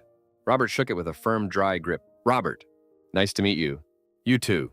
Robert released his hand and turned to Clara. "You still teaching those late classes on Thursdays?" Clara sighed. "Hello to you too." "I said hello. You said it with judgment." "I'm your father. That's how it comes out." She rolled her eyes but smiled. Ethan stood beside them, hands still remembering the pressure of Robert's grip, and understood immediately that money would not help him here. Inside, the house smelled like coffee, old wood, and something yeasty from the bagels Clara had brought. The living room was clean but lived in. Folded blanket over the couch, a stack of mail on the side table, a framed photo of Clara in cap and gown beside a much older photo of a woman Ethan guessed was her mother. He did not look at it too long. Robert poured coffee without asking whether Ethan wanted any. Ethan took it because refusing seemed more complicated. Claire moved through the kitchen easily, opening drawers, finding plates, teasing Robert for buying the wrong cream cheese again. It was on sale, Robert said. It has chives. Chives are food. They're an interruption. Robert looked at Ethan. She's been like this since she was 7. I believe that, Ethan said. Clara pointed the butter knife at him. Careful. The morning stayed pleasant on the surface. Bagels, coffee, a slow conversation about Portland, Ethan's company, Robert's work repairing and refinishing cabinets before his knees made full-time work harder. Robert asked questions without sounding like he was interviewing him, which somehow made them harder. How many people work for you? Robert asked. 12 full-time, more contractors depending on the project. Robert nodded. That keep you busy? Yes. You like busy? Ethan paused. I'm used to it. That wasn't what I asked. Claire looked down at her coffee. Ethan gave a small smile. I like building things. Busy comes with it. Robert accepted that without accepting it. Later, while Claire took a call from Bridgeway in the hallway because a student had missed a deadline and somehow made that her emergency, Robert and Ethan stood in the garage. It was exactly as Clara had described. A system Robert insisted existed. Made of labeled bins, half-finished shelves, tools hung neatly on one wall, and stacked badly on another. Robert showed him a cabinet door he was sanding for a neighbor. Ethan admired the workmanship because it was genuinely good. You work with your hands at all? Robert asked. Not like this. That a no? That's a no. Robert smiled faintly. At least you know. Ethan ran a hand along the edge of the cabinet door. My work is mostly making invisible problems expensive enough for people to pay attention to. That sounds depressing. It can be. Robert wiped dust from his fingers with a rag. Clara says you're smart. Ethan did not know what to do with that. That's nice of her. She doesn't say it to be nice. No, I guess she doesn't. Robert looked toward the open garage door, where the quiet street sat under a low white sky. She also says you move fast. There it was. Ethan kept his face still. I'm trying not to. Trying is good. Robert folded the rag once, then again. Ethan waited. What do you know about her? Robert asked. The question was calm, too calm. Ethan could have answered many things. He knew she hated being rushed in the morning, but still accepted early classes because certain students needed them. He knew she checked eggs before buying them. He knew she wore the silver watch on days she had long sessions. He knew which grocery store she used, which route she took home, which entrance she used at Bridgeway. He knew too much in ways he could not say. She's careful, Ethan said. Funny, direct, kinder than she tries to seem. Robert watched him. Ethan added, she listens better than most people, but she doesn't let people hide behind good answers. Robert looked back at the cabinet door. That's true. I know I still have a lot to learn about her. Good. Ethan expected more. Robert only said, keep that part in mind. Claire came back before Ethan could answer, phone in hand and irritation on her face. Everything okay? Robert asked. Yes. Someone thinks deadline means the day I begin to consider the assignment. Robert grunted. Your mother did that with taxes. Claire's face changed, quickly but not completely. Ethan saw it and looked away. On the drive back to Portland, Clara was quieter. Did he scare you? She asked eventually. No, liar. A little. She smiled, but it faded. He liked you, she said. Did he? For him, yes. What does dislike look like? He fixes something while not speaking to you. Good to know. She watched the road ahead. He worries. About you. About everything, but yes. Ethan wanted to ask about her mother. He did not. That restraint had become one of the ways he measured himself around Clara, as if not asking could balance the things he had already taken. That evening, he saved another house listing. Then he opened a tab for engagement rings. The first time Ethan looked at rings, he closed the site within 30 seconds. The second time, he stayed for 20 minutes. By the third time, he had learned enough about cuts and settings to have opinions he did not want. Clara would not like anything large, nothing showy, nothing that looked like it was trying to win an argument. She wore small earrings, thin bands, that silver watch. She chose things that did not announce themselves. He visited a jeweler in the Pearl District on a Tuesday afternoon between meetings. The woman behind the counter asked what style his girlfriend liked. Ethan said, simple. The woman smiled. That's what everyone says when they don't know. He almost left. Instead, he stayed and looked at rings until he found one with a narrow gold band and a small, oval diamond that caught light without shouting. He could imagine it on Claire's hand, which was exactly why he bought it and exactly why he should have waited. The box sat in his desk drawer for 8 days. During those 8 days, Clara relaxed again, or seemed to. They had dinner twice. She came to his apartment once and teased him about owning 4 kinds of coffee and no decent snacks. He bought crackers after she left, then didn't tell her because that would make it strange. She let him hold her hand walking from the restaurant to the car. She kissed him first outside her building on a cold night when both of them were tired and reluctant to end the evening. Ethan began to feel the proposal as a solution. Not in those words. He would have rejected those words. But the ring in the drawer made the future feel reachable, and reachability calmed him. Whatever unease Clara had named, whatever caution Robert had seen, whatever strange beginning sat sealed behind his teeth, marriage seemed like a way to prove the shape of his intentions. He was serious. He was committed. He was not playing with her life. That was what he told himself when he made the reservation at Mirabelle. The restaurant was warm, low-lit, and quiet enough that private things could be said without being overheard. Clara arrived in the green dress, a little late because a student conference had run over and the parking downtown was terrible. She apologized twice. "You're here," Ethan said. "I am." She took off her coat and draped it over the back of the chair. "Barely. You look nice." She glanced down at herself as if she had forgotten what she was wearing. "Thanks, I changed in the institute bathroom, so if there's a paper towel stuck to me somewhere, tell me before dessert." He laughed, too relieved. Dinner went well. That was what made it harder. Claire was tired but present. She told him about a student who had written an entire essay without using articles because he had decided the "and a" were emotionally unnecessary. Ethan told her about Nora threatening to ban the word "quick" from all client emails because nothing described as quick ever was. Claire laughed and touched his wrist once when she reached for her wine glass. The touch was brief, easy, unplanned. The ring seemed to grow heavier in his jacket. After the main course, the server asked if they wanted to see dessert menus. Ethan said yes, though he had already arranged for champagne to come with dessert. Claire looked amused. "You never want dessert. I can evolve?" "That's suspicious." He smiled. "Maybe I want lemon bars." "They don't have lemon bars here." "Then I've made a terrible mistake." She looked at him across the candlelight, her expression soft and tired and open in a way he had no right to trust completely. He excused himself to the restroom. In the mirror, he looked like the man from 6 months ago, and not at all like him. He washed his hands once, then again. When he returned to the table, Claire had pushed her hair back behind one ear and was checking a message on her phone. She put it face down as soon as he sat. "Everything okay?" he asked. "Yeah, my dad asking if I got home, except I'm not home, and now I have to decide how much context to give him. Tell him you're out with a dangerous man who orders dessert." He'd believe the dessert part. The server arrived with champagne. Claire looked at the glasses, then at Ethan. A little confusion crossed her face. Not delight, not yet, just calculation beginning too late. "Ethan?" He should have slowed down. He should have heard her voice and paused, given the evening room to breathe, given her room to ask what this was before he made it into something she had to respond to. Instead, the plan took over because plans were easier than fear. He reached into his jacket pocket and took out the box. Clara went very still. The restaurant continued around them. Silverware, low voices, someone laughing near the bar, rain tapping faintly against the front windows. Ethan opened the box. The ring sat inside, small and bright. "I know this may feel fast," he said. Claire's eyes flicked from the ring to his face. He hurt himself and wished he had started differently. "But I'm sure about you, I'm sure about us." He stopped, then tried again, softer. "I love you, Clara. I want a life with you. I want mornings and ordinary weeks and your books on my shelves and your father pretending not to judge my lack of tools and my mother making too much food because you're coming over." Claire's mouth parted slightly. He had planned words. Not these exactly.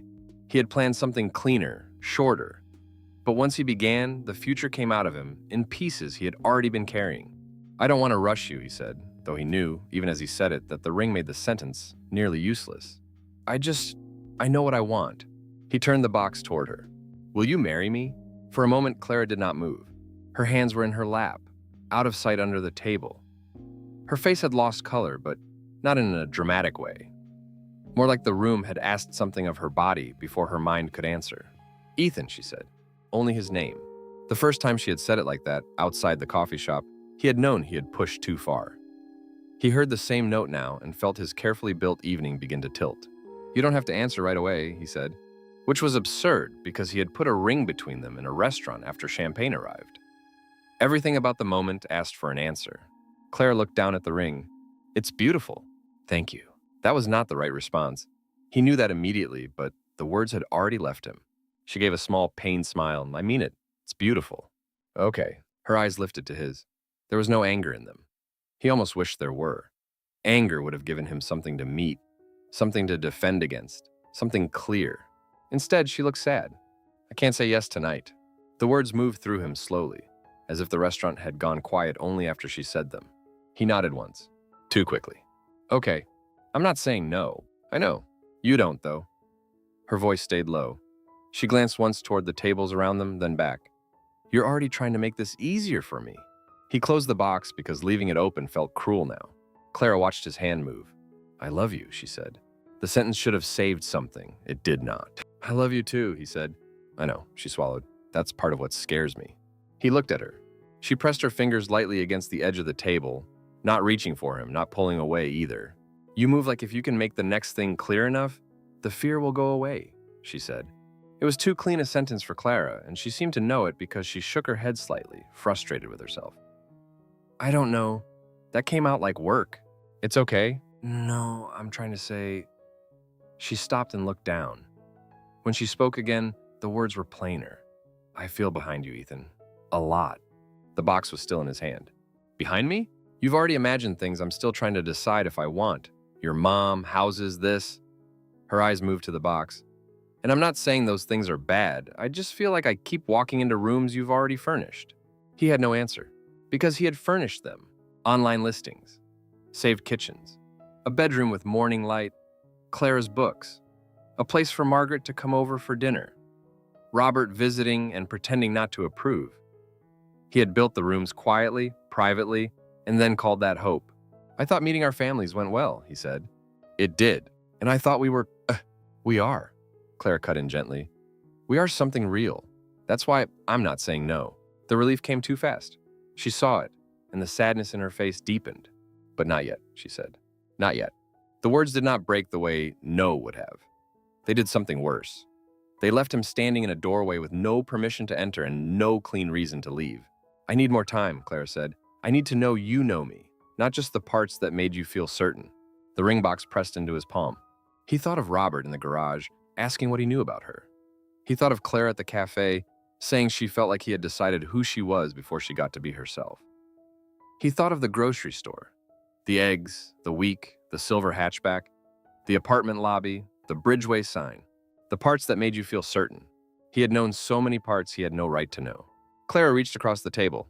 For 1 second, Ethan thought she was taking his hand. Instead, she touched the ring box gently, closing his fingers around it. I'm sorry, she said. You don't have to be sorry. I know, I still am. She let go. The champagne sat untouched between them, 2 thin glasses catching candlelight. At another table, someone lifted a fork and laughed at something that had nothing to do with them. Ethan put the ring box back inside his jacket. The pocket seemed smaller now. They did not stay for dessert. He paid the check while Clara put on her coat, and neither of them made the usual polite argument about it. Outside, the rain had returned, fine and cold. The valet stand was empty. Ethan had parked nearby, close enough that walking would have been easy on any other night. They stood under the awning for a moment. I can get a ride, Clara said. I can take you home. I know. He heard the answer under the answer. All right, he said. She looked at him then, and the sadness was still there. But so was something else. Care, maybe, or caution wearing the shape of care.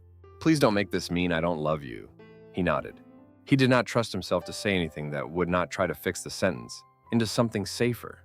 Claire stepped out into the rain and walked toward the curb, phone already in her hand. Ethan stayed under the awning until she got into the rideshare and the car pulled away. Only then did he reach into his jacket and touch the ring box again, just to make sure it was still there. It was. That was the trouble. What she was never given. Ethan learned how not to propose. He did not say that, of course. Not to Clara, not to Nora when she asked why he looked like he had slept in a server room, not to his mother when Margaret called twice the next day and he let both calls go to voicemail.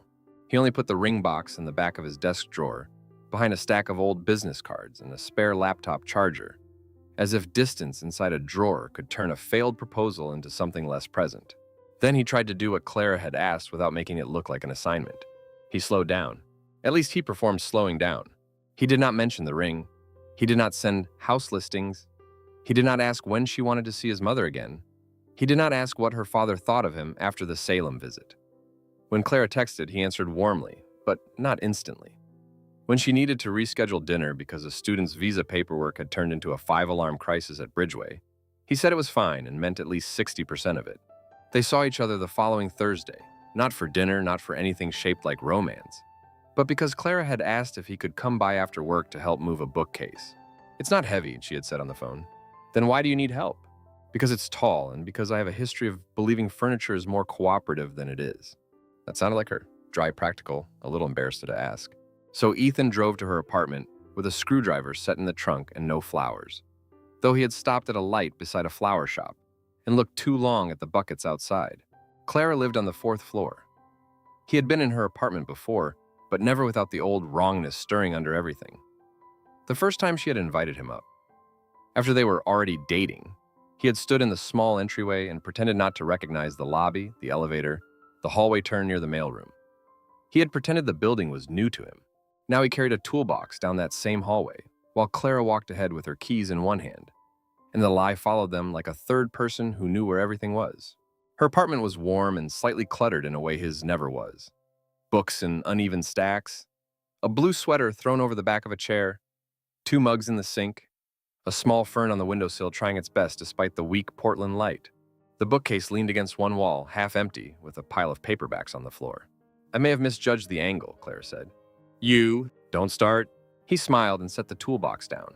For 40 minutes, they moved furniture, measured badly, argued lightly about whether the bookcase looked straighter before or after Ethan adjusted it.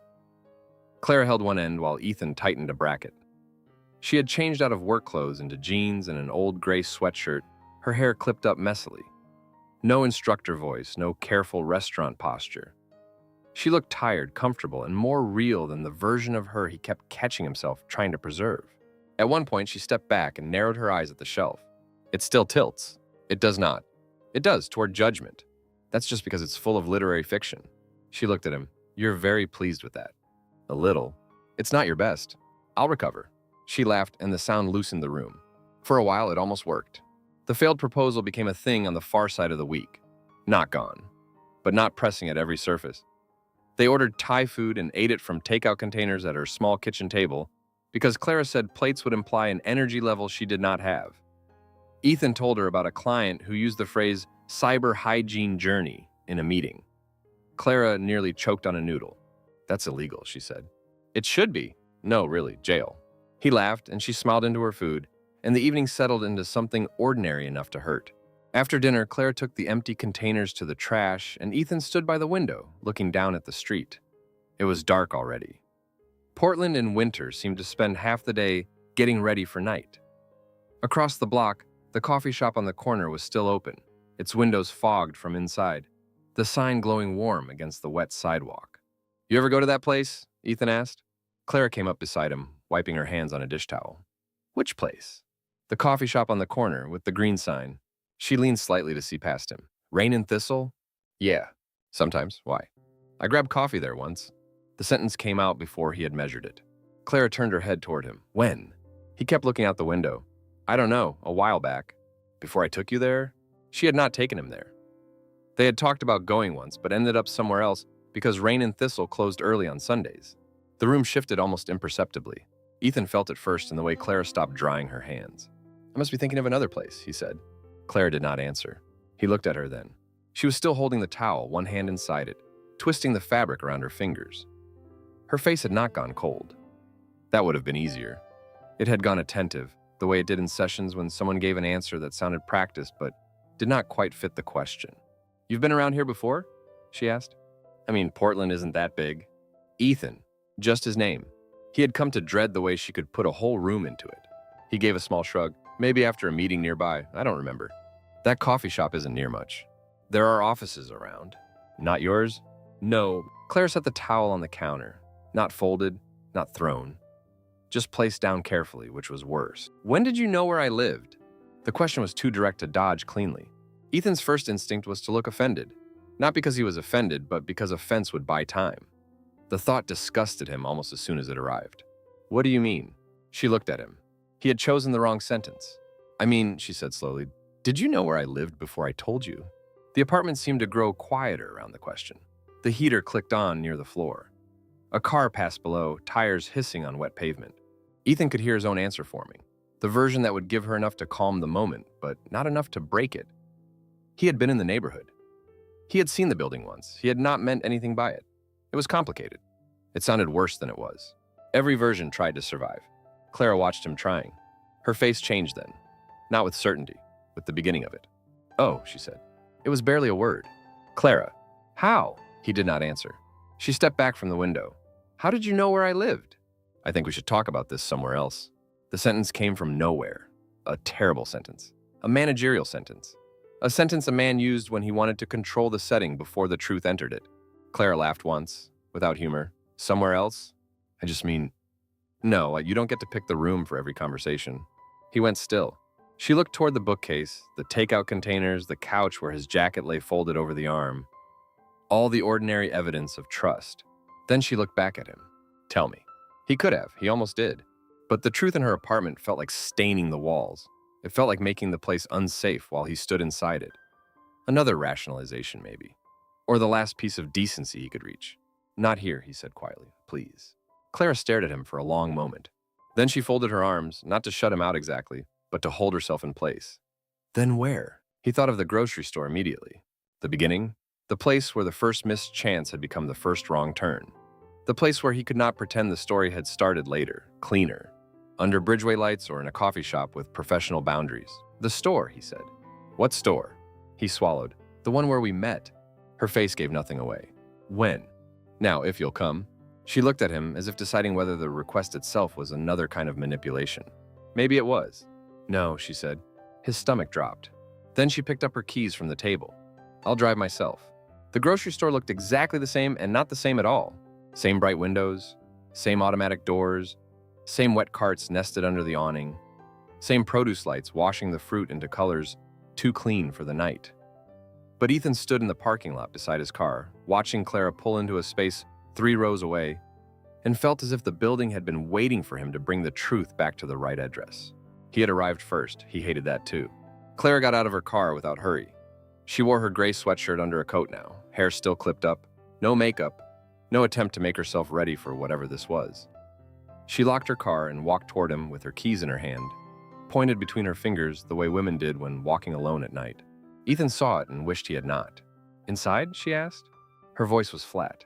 "If that's okay, why wouldn't it be?" He did not answer.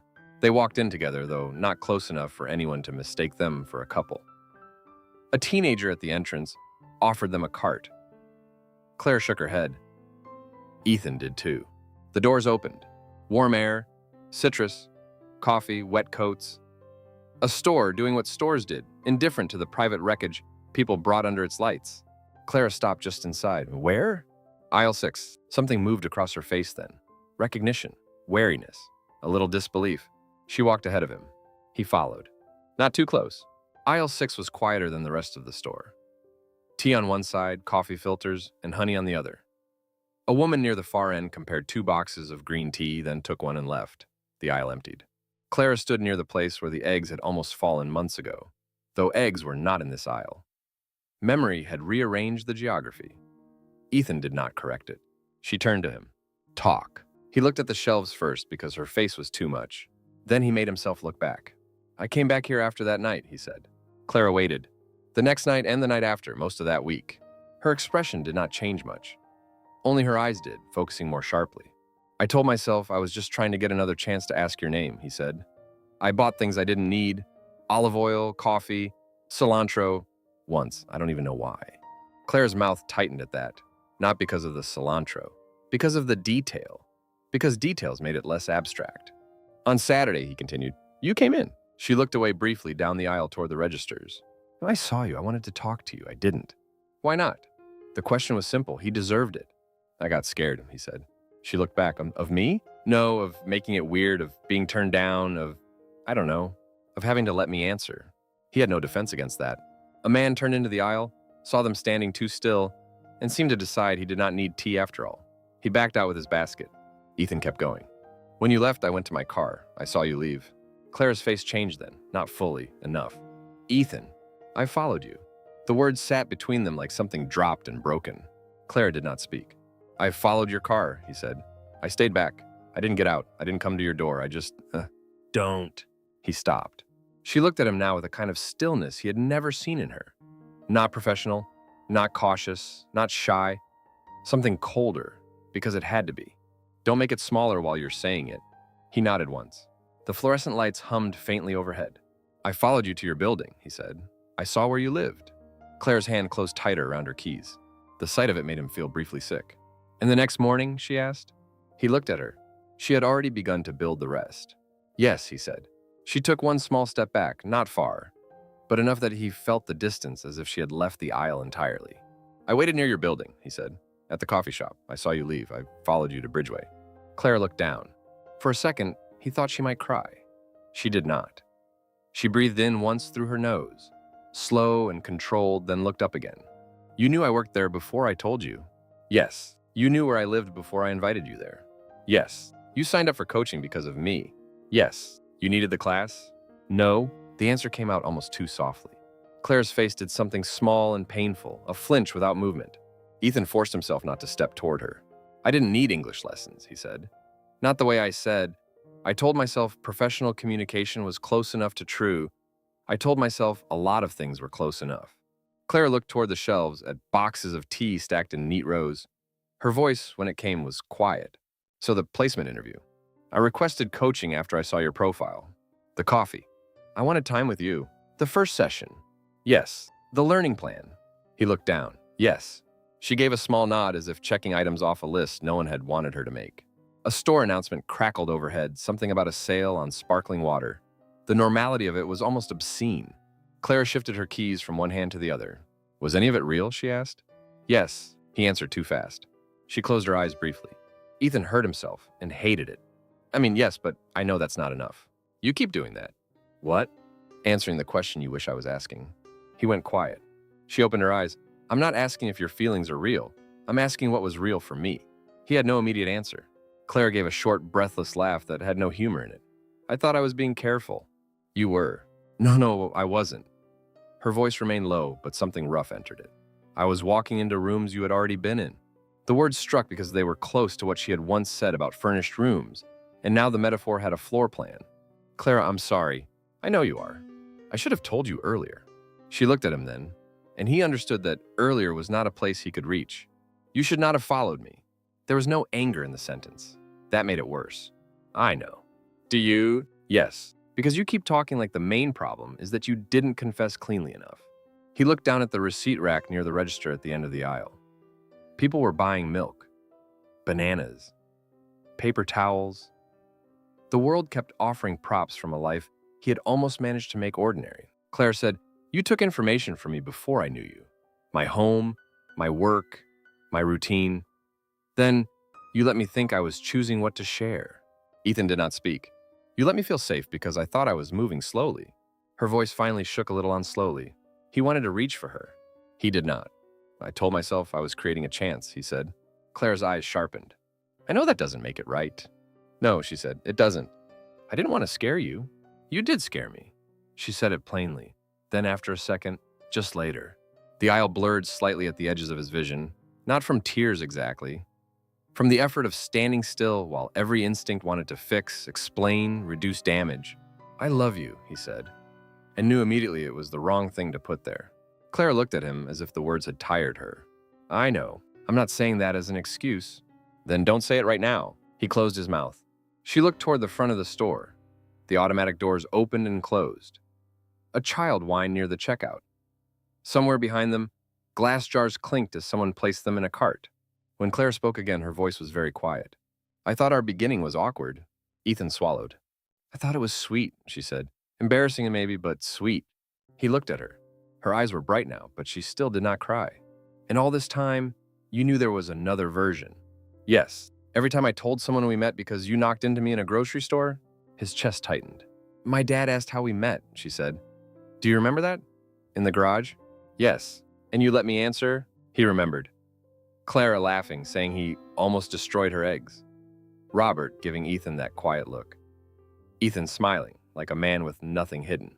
"I'm sorry," he said again, though the words had become too small to carry anything useful. Clara nodded once, not accepting it, only acknowledging that it had been spoken. "I need to leave." "Okay. I don't want you to follow me." The sentence landed with such force that for a moment Ethan could not answer. Then he said, "I won't." She looked at him, checking. "I won't," he said again, quieter. Clara turned and walked toward the front of the store. He stayed in aisle 6. He could see her at the end, moving past the tea display, past a man with a cart, past the reusable bags. At the doors, she stopped. For a second, he thought she might turn around. She did. Not all the way. Just enough to look back down the aisle at him, across the bright, ordinary space where he had once stood with apples rolling at his feet and a chance he had not known how to hold. "You didn't just lie," she said. Her voice did not carry far. It did not need to. "You took away the part where I got to decide what you knew about me." Then the automatic doors opened behind her. Cold air moved into the store. Clara stepped through it alone. The second yes. Ethan did not follow her. For 10 minutes after Clara walked out of the grocery store, he stayed in aisle 6 with boxes of tea on one side of him and coffee filters on the other, letting strangers move around him as if he were only another tired man deciding between brands. A woman reached past him for honey. "Sorry," he said, stepping aside. His voice sounded normal enough that it startled him. He left the store without buying anything. At the automatic doors, cold air moved across his face, and for one sharp second, his eyes went toward the parking lot, searching for Clara's car. He stopped himself. The old instinct was still there, embarrassingly quick. Find the car, see whether she had left, know where she went, make sure she was safe, make sure she had not misunderstood, make sure the evening did not end without his last sentence attached to it. He put his hands in his coat pockets and walked to his own car. The driver's seat felt too familiar. The same position from which he had first followed her. The same angle of windshield and dashboard glow. The same private shelter where he had turned a wrong thing into a plan. He sat there with the engine off until the windows began to fog. Then he took out his phone and wrote a message. "Clara, I'm sorry. I won't explain or defend it. I won't contact you again unless you want me to. I'll respect whatever space you need." He read it 3 times. Too formal, too careful, too much like an email after a client breach. He deleted the last sentence and rewrote it. "I'll leave you alone unless you tell me otherwise." That was plainer. He sent it before he could improve it into something worse. Then he put the phone face down on the passenger seat and drove home without checking whether she had read it. For the first week, silence felt like something with weight. It sat across from him at the dining table while he answered emails. It stood beside him in the elevator. It woke with him before his alarm and stayed awake after he turned the lights off. It made ordinary things look staged. His clean counters, the neat row of shoes by the door, the calendar blocks he had once trusted to prove he was in control of his life. On the 3rd day, Margaret called. He let it ring twice, then answered because ignoring his mother had its own consequences. "Hi, Mom." "Oh, good, you're alive?" "I'm alive." That is not the same as being fine. He looked out the office window. Rain moved down the glass in crooked lines. "I know." Margaret was quiet for half a second. For her, that was restraint. Did something happen with Clara? Ethan closed his eyes. He had not told her about the failed proposal. Not fully. He had said only that it had been too soon and Clara needed time. Margaret had tried to sound supportive, then failed by asking whether too soon meant a month or a year. "Yes," he said. "What happened?" "I told her something I should have told her earlier." Margaret waited. He could hear her kitchen in the background. A cabinet closing, water running, the small domestic noises of a house that had once made him feel safe from everything he had not said. "Was it bad?" she asked. "Yes, but bad like you were stupid, or bad like you were cruel." The question was so Margaret that he almost laughed. Almost. But both, maybe. She inhaled quietly. "Ethan?" "I know." "No, you don't get to say that to everything." He looked down at the edge of his desk. "I followed her home before we were dating." The silence on the other end changed. He hated that too, the way truth changed air even through a phone. "When?" Margaret asked. "After the grocery store, before Bridgeway." "You followed Clara?" "Yes." "And she didn't know?" "No." Margaret did not speak for a while. When she did, her voice had lost its hurry. "Oh, honey." He could not tell whether the softness made it better or worse. "I told her," Ethan said. "All of it." "Good." The word hurt because it did not comfort him. "I think she's done." "She might be." He swallowed. "That's it? What do you want me to say?" "I don't know." "You want me to tell you she'll come around because you love her?" He said nothing. Margaret's voice went lower. "I do believe you love her, but that doesn't answer the other part." "The other part?" "Whether she can feel safe with it." He leaned back in his chair and covered his eyes with one hand. Margaret let him sit with that. Then she said, "Don't chase her." "I'm not." "Good. Don't make me drive to Portland and hide your keys." Despite himself, a small breath of laughter left him. "There he is," she said, not triumphant, just sad. After they hung up, Ethan took the ring box from the back of his desk drawer. He did not open it. He only held it in his palm for a moment, feeling the hard, square shape of a future he had tried to hand Clara, before she had all the information needed to refuse it. Then he put it in the kitchen junk drawer, between batteries and takeout menus.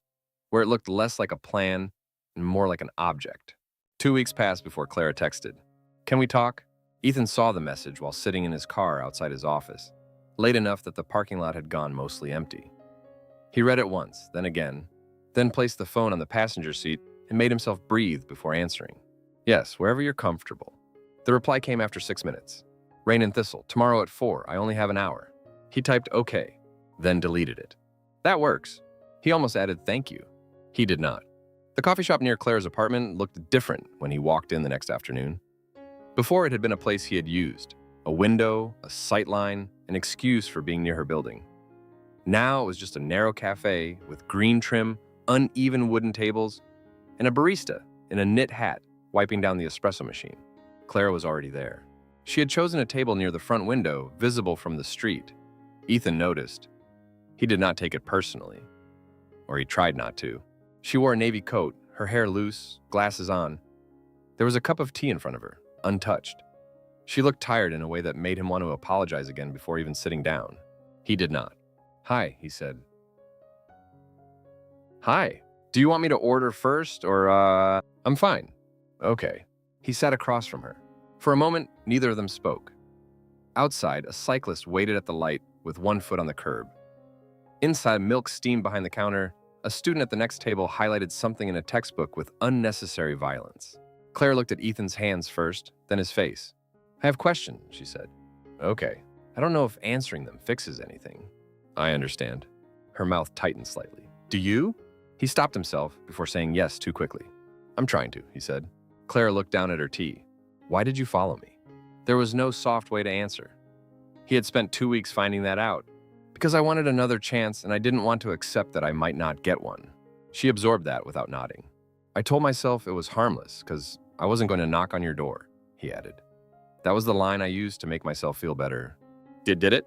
At the time, yes. She looked at him then. He let the answer stand. "Did you think I would be flattered if I found out?" "No." "Then what did you think would happen?" "I thought you wouldn't find out." The words were ugly, plainly ugly. Claire looked away. Ethan kept his hands on the table, still, visible. He had not planned that, but once he noticed it, he left them there. She asked more questions. How long had he waited at the store? Had he searched her online before signing up?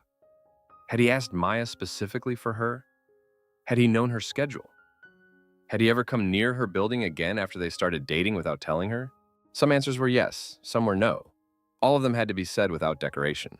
When she asked whether he had dated her because she fit some idea he had made up from watching her, he looked down. "I think I started with an idea," he said. "Then I met you, and you kept not being as simple as the idea. That should have made me stop and tell you the truth." "But you didn't." "No." "Why?" He looked at her. "Because I loved you," rose to his throat, ready and useless. He swallowed it. "Because I was afraid that if you knew, you would leave before I had a chance to become someone you might choose." Claire's face shifted, not softening exactly. "That's honest," she said. "It's not pretty." "I didn't ask for pretty." He nodded once. The hour did not fix them. It did not even make the room warmer. Claire did not take his hand. She did not say she forgave him.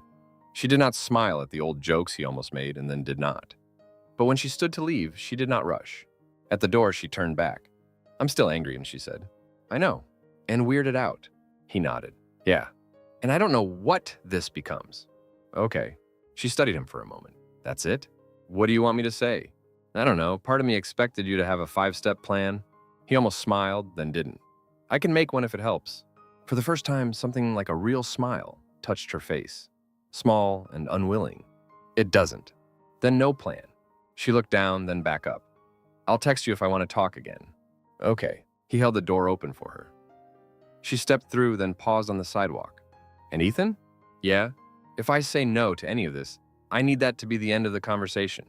The answer came slowly because it needed to arrive without panic. "Okay." She watched him until she believed he had heard the sentence, then walked toward her car. He did not look for where she had parked. That, more than anything, felt like withdrawal. The next month did not move like a movie. There was no single conversation that repaired the shape of them. There were small tests, some announced, some not. Claire invited him for coffee, then canceled and waited to see whether he would make it difficult. He did not. She asked him not to come to her apartment for a while. He said okay and did not pass by her neighborhood, even when a route that way would have been faster. She told him she had talked to her father. Ethan did not ask what Robert had said, though the question burned for 2 days. When Clara finally said Robert wanted to speak with him, Ethan drove to Salem on a Saturday morning with no flowers, no wine, no offering he could hide behind. Robert met him in the garage. It was raining lightly, and the garage door was open halfway. Robert was sanding a cabinet face on 2 sawhorses, wearing an old flannel and safety glasses pushed up onto his forehead. He did not stop working when Ethan stepped in. "Clara inside?" Ethan asked. "No," Ethan nodded. He had known she might not be. Still, the absence changed the temperature. Robert sanded once more along the edge, then set the block down. "She told me." "I figured." "Did she tell me everything?" "I don't know." Robert looked at him. Ethan corrected himself. "I think so, but if you ask me something, I'll answer." Robert wiped dust from his hands with a rag. "Why are you here?" "Because you asked to see me." "That's not why." Ethan looked at the cabinet face, at the pale raw wood along the edge, where Robert had stripped away the old finish. "I want to be with her," he said, "but I'm not here to convince you to convince her." Robert folded the rag slowly. "What are you here to do?" "Tell you I know she has reason to walk away, and if she does, I won't make it harder." The words felt insufficient, but they were the only ones that did not try to buy anything. Robert watched him for a long time. "You scared her," he said. "Yes, she doesn't scare easy." "I know." "No," Robert said, "you don't. Not the way I do." Ethan accepted that. Robert picked up the sanding block again, then seemed to change his mind and set it back down. "I don't care how much money you have," he said. "I know. I don't care how sorry you are if sorry turns into pressure." "I understand." "Do you?" Ethan almost said yes. Instead, he said, "I'm learning the difference." Robert's mouth moved slightly, not quite approving, not quite dismissing.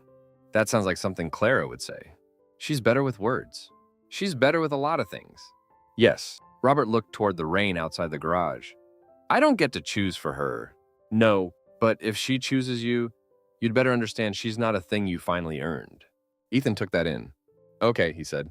Robert gave him a sharp look. "That wasn't a question." "I know." The faintest nod. Not forgiveness, not welcome. But the interview, if that was what it had been, ended there. Robert picked up the cabinet face and turned it over. "Hold this side," he said. Ethan stepped forward and held the wood steady while Robert checked the edge. They did not talk about Clara again. In early spring, Clara invited Ethan to dinner at her apartment. It was the first time he had been back since the night of the almost confession by the window. He paused in the hallway outside her door, aware of the root in his body, the elevator, the turn, the number on the door. When she opened, she saw his hesitation. "You okay?" she asked. "Yes. Don't lie about small things either." He breathed out once. "I'm nervous." "Okay." She stepped aside. Dinner was soup from a pot on the stove and bread warmed in the oven. The bookcase stood straight now, filled and slightly overpacked. The fern on the windowsill looked worse, but still alive. They ate at the kitchen table, talked carefully at first, then less carefully. Claire told him about a student who had used "on the other hand" 7 times in one paragraph. Ethan told her Nora had finally banned "quick" from client emails and productivity had not survived the loss. After dinner, Clara washed dishes. Ethan dried because she let him. When they finished, she leaned against the counter and looked at him. "I don't want the old version back," she said. He set the towel down. "Okay. I miss parts of it. I miss when it felt easy." She looked toward the window. "But I don't want it back." "I don't either," he said. She looked at him. He added because she deserved more precision. "I wanted it back at first. I don't now." That answer seemed to matter more than the first one. The proposal happened 3 weeks later. Not at Mirabelle. Not with champagne waiting. Not in front of his mother. Not after a speech rehearsed until it sounded natural. Ethan did not even plan it as a proposal at first, though the ring had moved from the junk drawer to his coat pocket that morning because he had stopped pretending the possibility wasn't there. They had spent the afternoon walking along the river after lunch, both of them bundled against a wind that kept lifting Clara's hair into her face. She complained about it twice, then laughed when Ethan offered her his beanie, and it immediately slid over her glasses. They ended up back at his apartment because it was closer, and because Clara said she wanted coffee that did not cost $6 and taste like someone had described chocolate to a bean. The apartment was not as neat as it used to be, not messy exactly, but changed. A folded blanket Clara had once used was still on the couch. 2 mugs sat by the sink. A stack of books she had lent him rested on the side table, 3 of them unread, one with a receipt tucked inside as a bookmark. Clara noticed the books. "You're never giving those back, are you?" "I was hoping to negotiate shared custody." "You haven't read the top one." I moved it around a few times. That's not reading. It's preliminary engagement. She gave him a look. The word hung there before either of them reacted. Engagement. Ethan felt it. Clara did too. Her face shifted, but she did not step away from the moment. He could have made a joke, let it pass, waited for a better setting. But for once, the lack of setting felt like the point. Clara, he said. Her expression became careful, but not closed. He reached into his coat pocket and took out the ring box. He did not open it right away. I need to ask you something, he said, and I need you to know no is allowed. She looked at the box, then at him. I mean that, he said. If it's no, or not yet or not ever, I'll hear it. I won't argue. I won't try to make it easier for me by making it harder for you. Her eyes stayed on his face. He opened the box. The ring was the same. The room was not. He was not. I still want a life with you, he said. But only if you want it knowing all of it. Not the version I tried to make look better. Not the story I wanted us to have, just this. His voice roughened a little, and he stopped before he turned the moment into something polished. I love you, he said. I'd like to marry you. But I want you to choose it because you want it, not because I built the room around you before you got there. Clara looked at him for a long time. Long enough that he felt the old panic rise, searching for something to do. He did nothing. She looked down at the ring, then at the books on his table, the 2 mugs by the sink, the apartment that had made room for her without pretending she had already agreed to live in it. Then she said, I need a second. Okay. She sat on the arm of the couch because it was closest, and the motion was so ordinary that Ethan almost broke. She took off her glasses, wiped them on the edge of her sweater, put them back on. You know I'm still going to be angry sometimes, she said. Yes. And I'm probably going to ask questions again that I've already asked. Okay. And if I feel crowded, I'm going to say it. I want you to. She gave him a look. Oh, don't sound too noble. It's annoying. A laugh escaped him, small and unsteady. Fair. Claire looked back at the ring. Then she held out her hand. Yeah, she said. The word did not arrive like a movie ending. It arrived quietly, with rain starting against the windows and the coffee going cold on the counter, and both of them standing inside everything that had happened. Ethan slid the ring onto her finger. His hands were not perfectly steady, neither were hers. Claire looked at the ring, then covered it with her other hand for a moment, as if it needed privacy. He did not kiss her immediately. He waited. She looked up and, after a second, stepped toward him. The grocery store was Clara's idea. A week later, after they had told Margaret and Robert separately and survived both reactions, Margaret crying so hard she had to put the phone down, Robert saying all right in a tone that somehow meant 12 different things, Clara texted Ethan on a Thursday evening. I need eggs. Want to come with me? He stared at the message for a long time. Yes. At the store, the automatic doors opened on the same smell of citrus, coffee, wet coats, ordinary life. Clara walked beside him. Not ahead, not behind. She wore the ring, small and bright on her hand, and kept her grocery list on her phone. They picked up eggs first. She opened the carton and checked each one. Still no backup plan, Ethan asked. She looked at him over the carton. Too soon? A little. Sorry. She closed the carton, but her mouth moved like she was trying not to smile. It was a decent callback. I'll take decent. They moved through produce, then bread, then aisle 6. Neither of them said anything at first. Tea, honey, coffee filters, the fluorescent lights, the narrow space where a man had once failed to ask a name and then tried to repair that failure by making choices he had no right to make. Clara stopped near the tea. Ethan stopped beside her, leaving a little room between them. She looked down the aisle, then at him. I don't want this to become our cute story, she said. No. I mean, parts of it can be funny. The eggs, you being awkward, me pretending I didn't notice. You noticed? Some of it. He looked at her. She shrugged. Not the bad part, but you were a very strange man near the English muffins. Despite himself, he laughed. Clara did too, but the laughter faded gently. Not because it was wrong, but because it was not the whole truth. No secret plans, and she said, none. I'm serious. I know. No deciding things for me because you're scared. He nodded. And no making this aisle more romantic than it is. Ethan looked at the tea, the coffee filters, the price tags, the floor polished too clean under too much light. It's a grocery aisle, he said. Good. She slipped her hand into his.